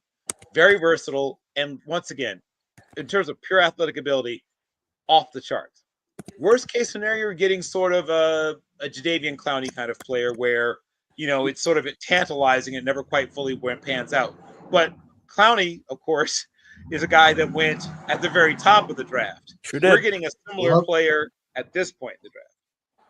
Cheaper. Shamar Stewart. So basically, you pin him with their outstanding defensive tackle. Who is that? We just drafted Jared Verse last year. Jared Verse, defensive rookie of the year. Hold on, Jared Verse is defensive rookie of the year. So Bill's on a. And we got Brandon Fisk. And my point is, you're now looking at the fearsome foursome of the 21st century. That's what we're trying to build. Correct. We're trying to build. The offense is pretty much settled. We're going to add a wide receiver later, but even if we had to go with our wide receiver core as currently constructed, I feel pretty decent about it, but we'll add one later. But now we have an extremely inexpensive, young, talented defensive line who's going to be together for the next few years wreaking havoc. Hey, folks, hire Bill Carroll as your director player personnel. You won't go wrong. There you go. Most of the time. Just kidding. And then when he gets hired in the NFL, then I need some free apparel. There you go. There you go. and you get to start doing some quality control work and some work with our young quarterbacks. There you go. I'm all about it. Listen, this comes from my buddy. My buddy's a scout for the Jets. So what I'm wearing right now. Oh, that's sweet. Yeah, what I'm wearing right now is something that came from the locker room. He's like, "Hey, I got some extras. You want some?" And I was just like, "What do you think? What am I, stupid?" So he gave me this long sleeve, that like thermal thing that the Jets give out to the players. Yeah. And he goes, I'm "Yes, looking I at got it. Do you want it? It's your size." And I go, "Here's my address. Send it to me right now." And we're going from there. Yeah, I'll make it work. I'll make it work. Bill, whatever you need, I'll give you a reference letter. I don't know if it's going to do you any good, but there you go. But yeah, that's cool. So we are getting close to the last Baltimore, we're our last Detroit. 5 picks of the draft, right? Okay, Baltimore, Detroit. Baltimore's and got Baltimore. Yeah, because I'm Baltimore. Baltimore's going to take Baltimore, Detroit, Washington, and Buffalo. Yep. Baltimore is, because we just did the Rams, so Baltimore is they need help on the defensive line, and like Michael Pierce is one thing, and everything else in between. So I'm going to take the next big fat Mama Luke to help them on that defensive line, and I'm going to take Derek Hammond, defensive lineman from Oregon. Well, I'm going to take him. He's slimmed down though. I saw him at the combine. He dropped a lot of weight. That's true, but I want him because of his hands. That's what it is. Oh yeah, no, I love him as a player. When he gets thank you. Thanks, Anthony. Appreciate that. Yeah, when Hey, he gets Anthony, the team. Oh, sorry, Ravens. Oh, that's sorry. Yeah. The Baltimore Ravens. Try again. Yeah, I spelled that Derek wrong. Harmon is from I also Oregon. spelled that wrong. Jesus Christ. Everybody, hold on. Welcome to Ants Rants, where we can't spell. I'm not a doctor like Bill Carroll. Ravens select. Hold on a second. I like him because of his hands, because if you watch his tape when he gets into an offensive lineman, he gets his hands real tight into their chest plate so he can move people. So when he starts moving people, now you got Roquan Smith and everybody behind him, and also filling the gaps of in that run. Are you saying he's holding people? No, he's holding people in the chest plate. So when you grab somebody right here, it's not holding. You grab somebody out here, now it's holding. So his hands, they look like, I'm telling you, if you ever actually look at his hands when he's playing, it looks like he's got these hands that are twice the size as mine. And he'll grab you here and he can move you left or right. Yep. And he is so physical at the line of scrimmage that he'll drive the line of scrimmage back, so that now it's going to stuff the run game for you. And it's going to be great for the Baltimore defense. And we're going to figure that out. All right. Yeah. So Baltimore. Yeah. Now, next to me falls the fortunes of the great Detroit Lions. And I have an idea for the Lions because I am certainly interested in the return of the Lions to the playoffs and overcoming all of this talk that they are, done, finished, seen better years, all of that stuff. So you know what I'm going to do? This is what I'm going to do. Yeah, I got something for you all.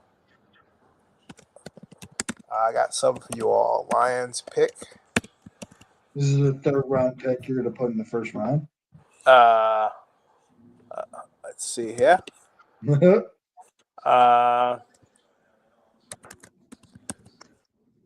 Right here.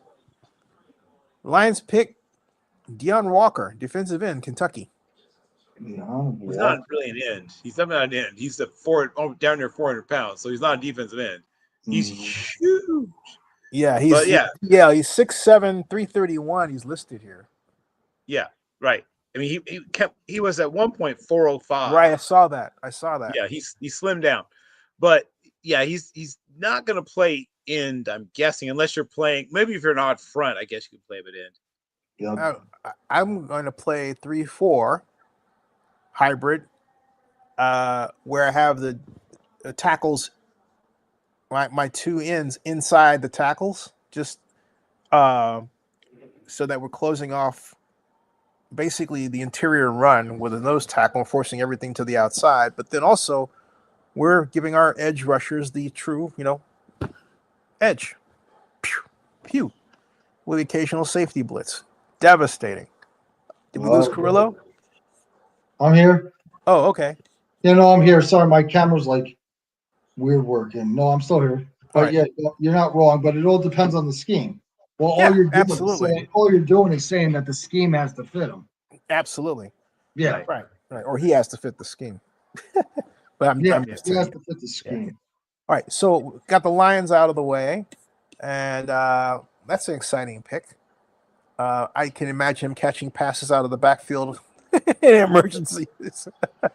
Kind of like remember Fridge?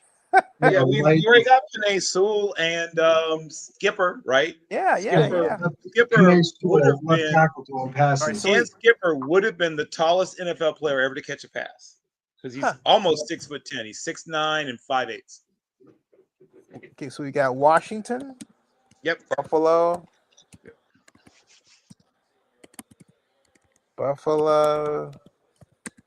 KC, and Eagles, and that's it. Yep.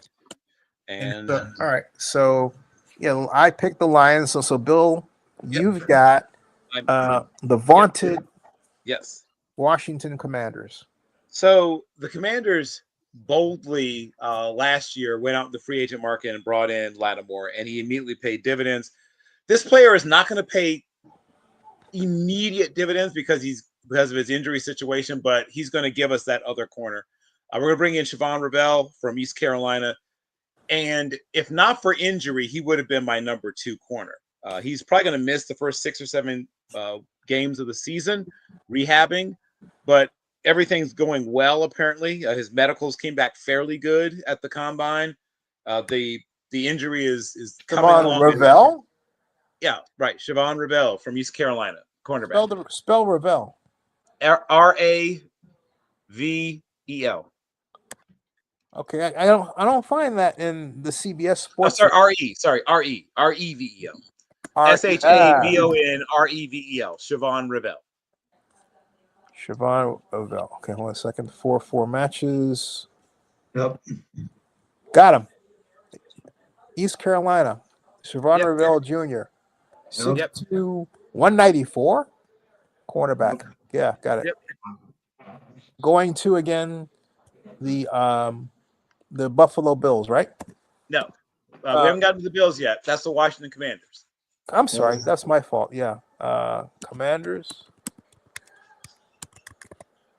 And so now we compare him with Marshawn Lattimore when he comes back off the injury. And now, if you think about what they had with the Legion of Boom, right? They have a similar scheme, obviously, because, our coach is the guy that helped to build that, right? When Gus Bradley was in Seattle as a coordinator, he helped build the Legion of Boom.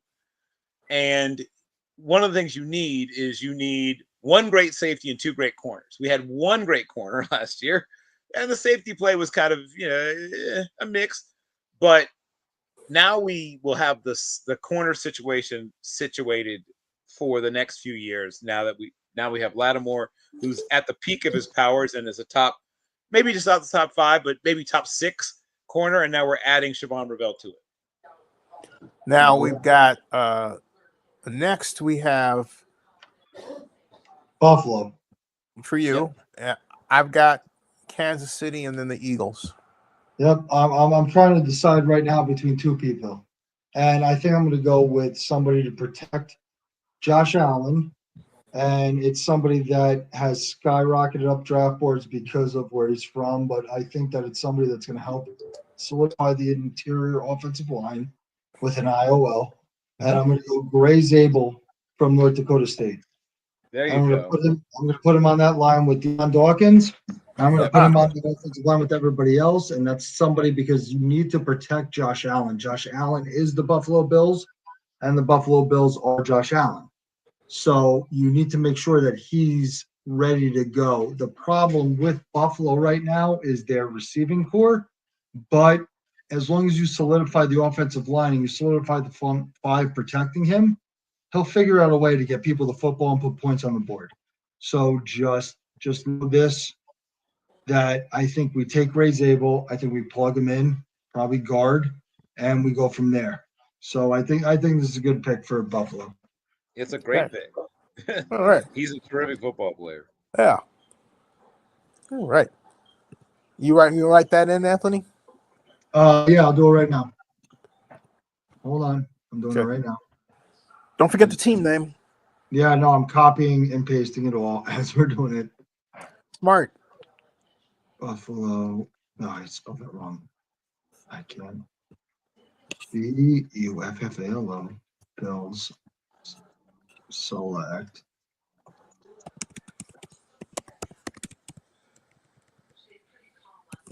There you go.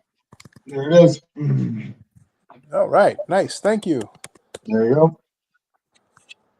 All right. So there are those who believe that the Chiefs' run is over. I am not one of them. Well, why? Because everyone forgets the Chiefs were the AFC champion. True. I don't think anybody's forgotten that. Well, but when you say the run is over, it's like, hey, they're not going to go back to the playoffs anymore. Oh, well, no, I've never heard anybody say. Has anyone said that? I haven't heard someone say that. Well, that's how I take the talk. Like, hey, you're not going to see them in the AFC championship game anymore, or the Super Bowl anymore. And I disagree with that. Yeah, I've heard people say they thought maybe the Buffalo Bills might overtake them next year or whatever, but I don't believe that either. I believe the Bills will beat them when I see it.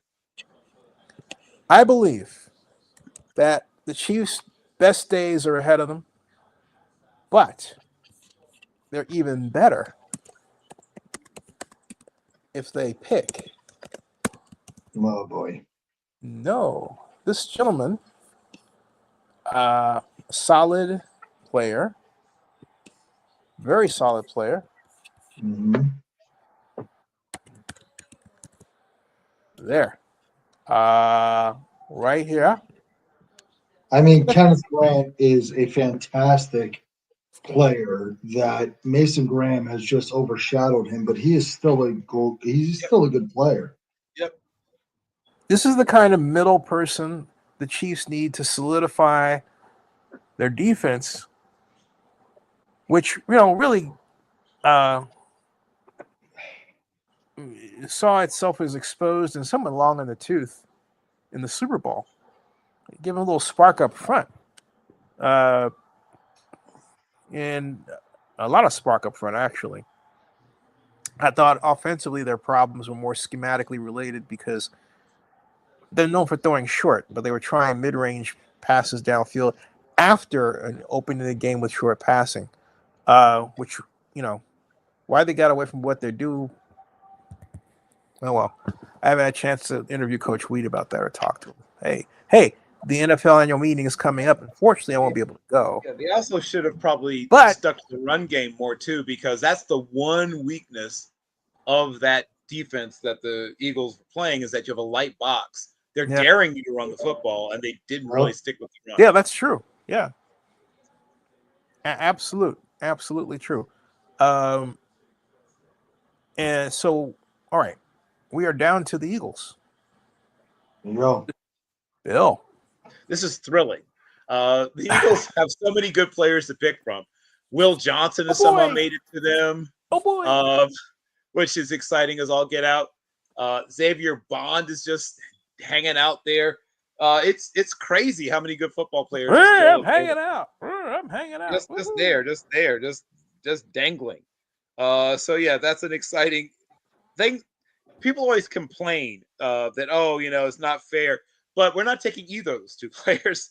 We're taking the most talented player still available, a guy that some people don't like because of his quote unquote personality issues. Well, Philadelphia itself has a personality issue. Philadelphians literally wear t-shirts that say, "Nobody likes us, we don't care." So who better embodies that spirit than James Pierce from the University of Tennessee, who by all rights of God and man, should not Ooh. still be available. But Ooh. somehow this always happens. The Eagles somehow always get a better player than they should get. And guess what? The streak continues. Howie Roseman's GOAT run continues as they throw James Pierce into that deadly rotation of pass rushers. Sweet Yup. God in heaven, have mercy upon your souls. Yep. Eagles, EAGLES, Eagles. Eagles! Yep. Go Get ready, Jets. get ready to hear that again. Go Jets. Jets forever. Go Jets. Well, first of all, I admire anyone that has stayed a Jets fan for, I guess, your entire life. So that proves you're a loyal person. That's what that means. Thank you. You are very loyal. Tell that to every woman I speak to, that I'm a very loyal and committed man. Jets fan for life. That is loyalty, my friend. I tell my kids. Wait. That's a pickup line? I was gonna say, I It tell can't all my, be. yeah, I was gonna say, I tell my kids, God bless them. I love my kids to death. But they're also all Jet fans. And if you look at my Facebook and everything else, we stand for the anthem. We do all these things, everything else, Right. whatever. Yeah, see, yeah, you guys do, yeah. Yeah, we do all of it together, and we scream at the Jet games and everything else. And I feel bad to an extent that they're Jet fans, but I also, and when everybody asks me, like, oh, like, you guys are Jet fans, I go, you know what? It builds character. It lets you enjoy the small victories and also enjoy the big ones, but it builds character. And the only outlier of it is that when you get older, to my age, it makes you an alcoholic. And that's it.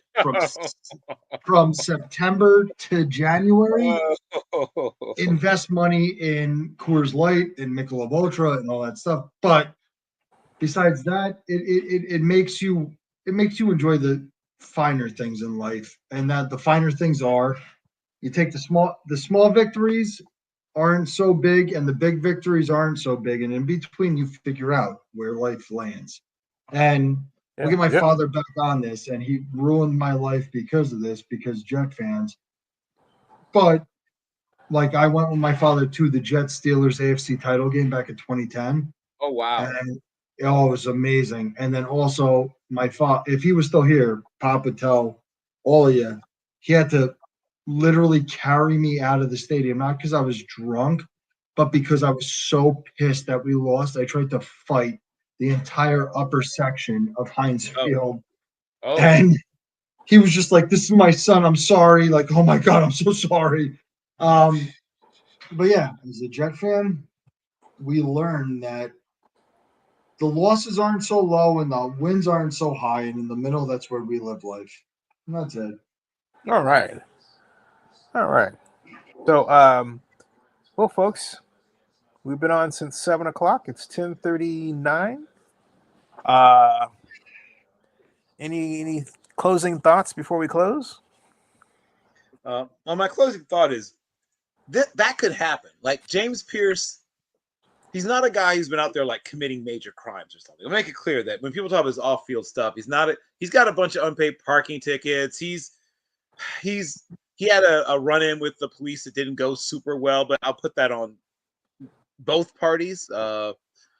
He's not a social butterfly. He's not going to be the guy that he's not going to be the guy that shows up at the opening of every strip mall. He's not going to be a guy that's going to be shaking hands and kissing babies. That is not who he is. But if all you want him to do is play football and you don't ask him to do all the other stuff, he's going to be just fine. Now, will the Philadelphia media sometimes have a field day with him because he does not like to be asked questions? It's going to be, he's going to have to get some good media training to minimize some of that damage. But if he goes to the Eagles, oh my God. Woo!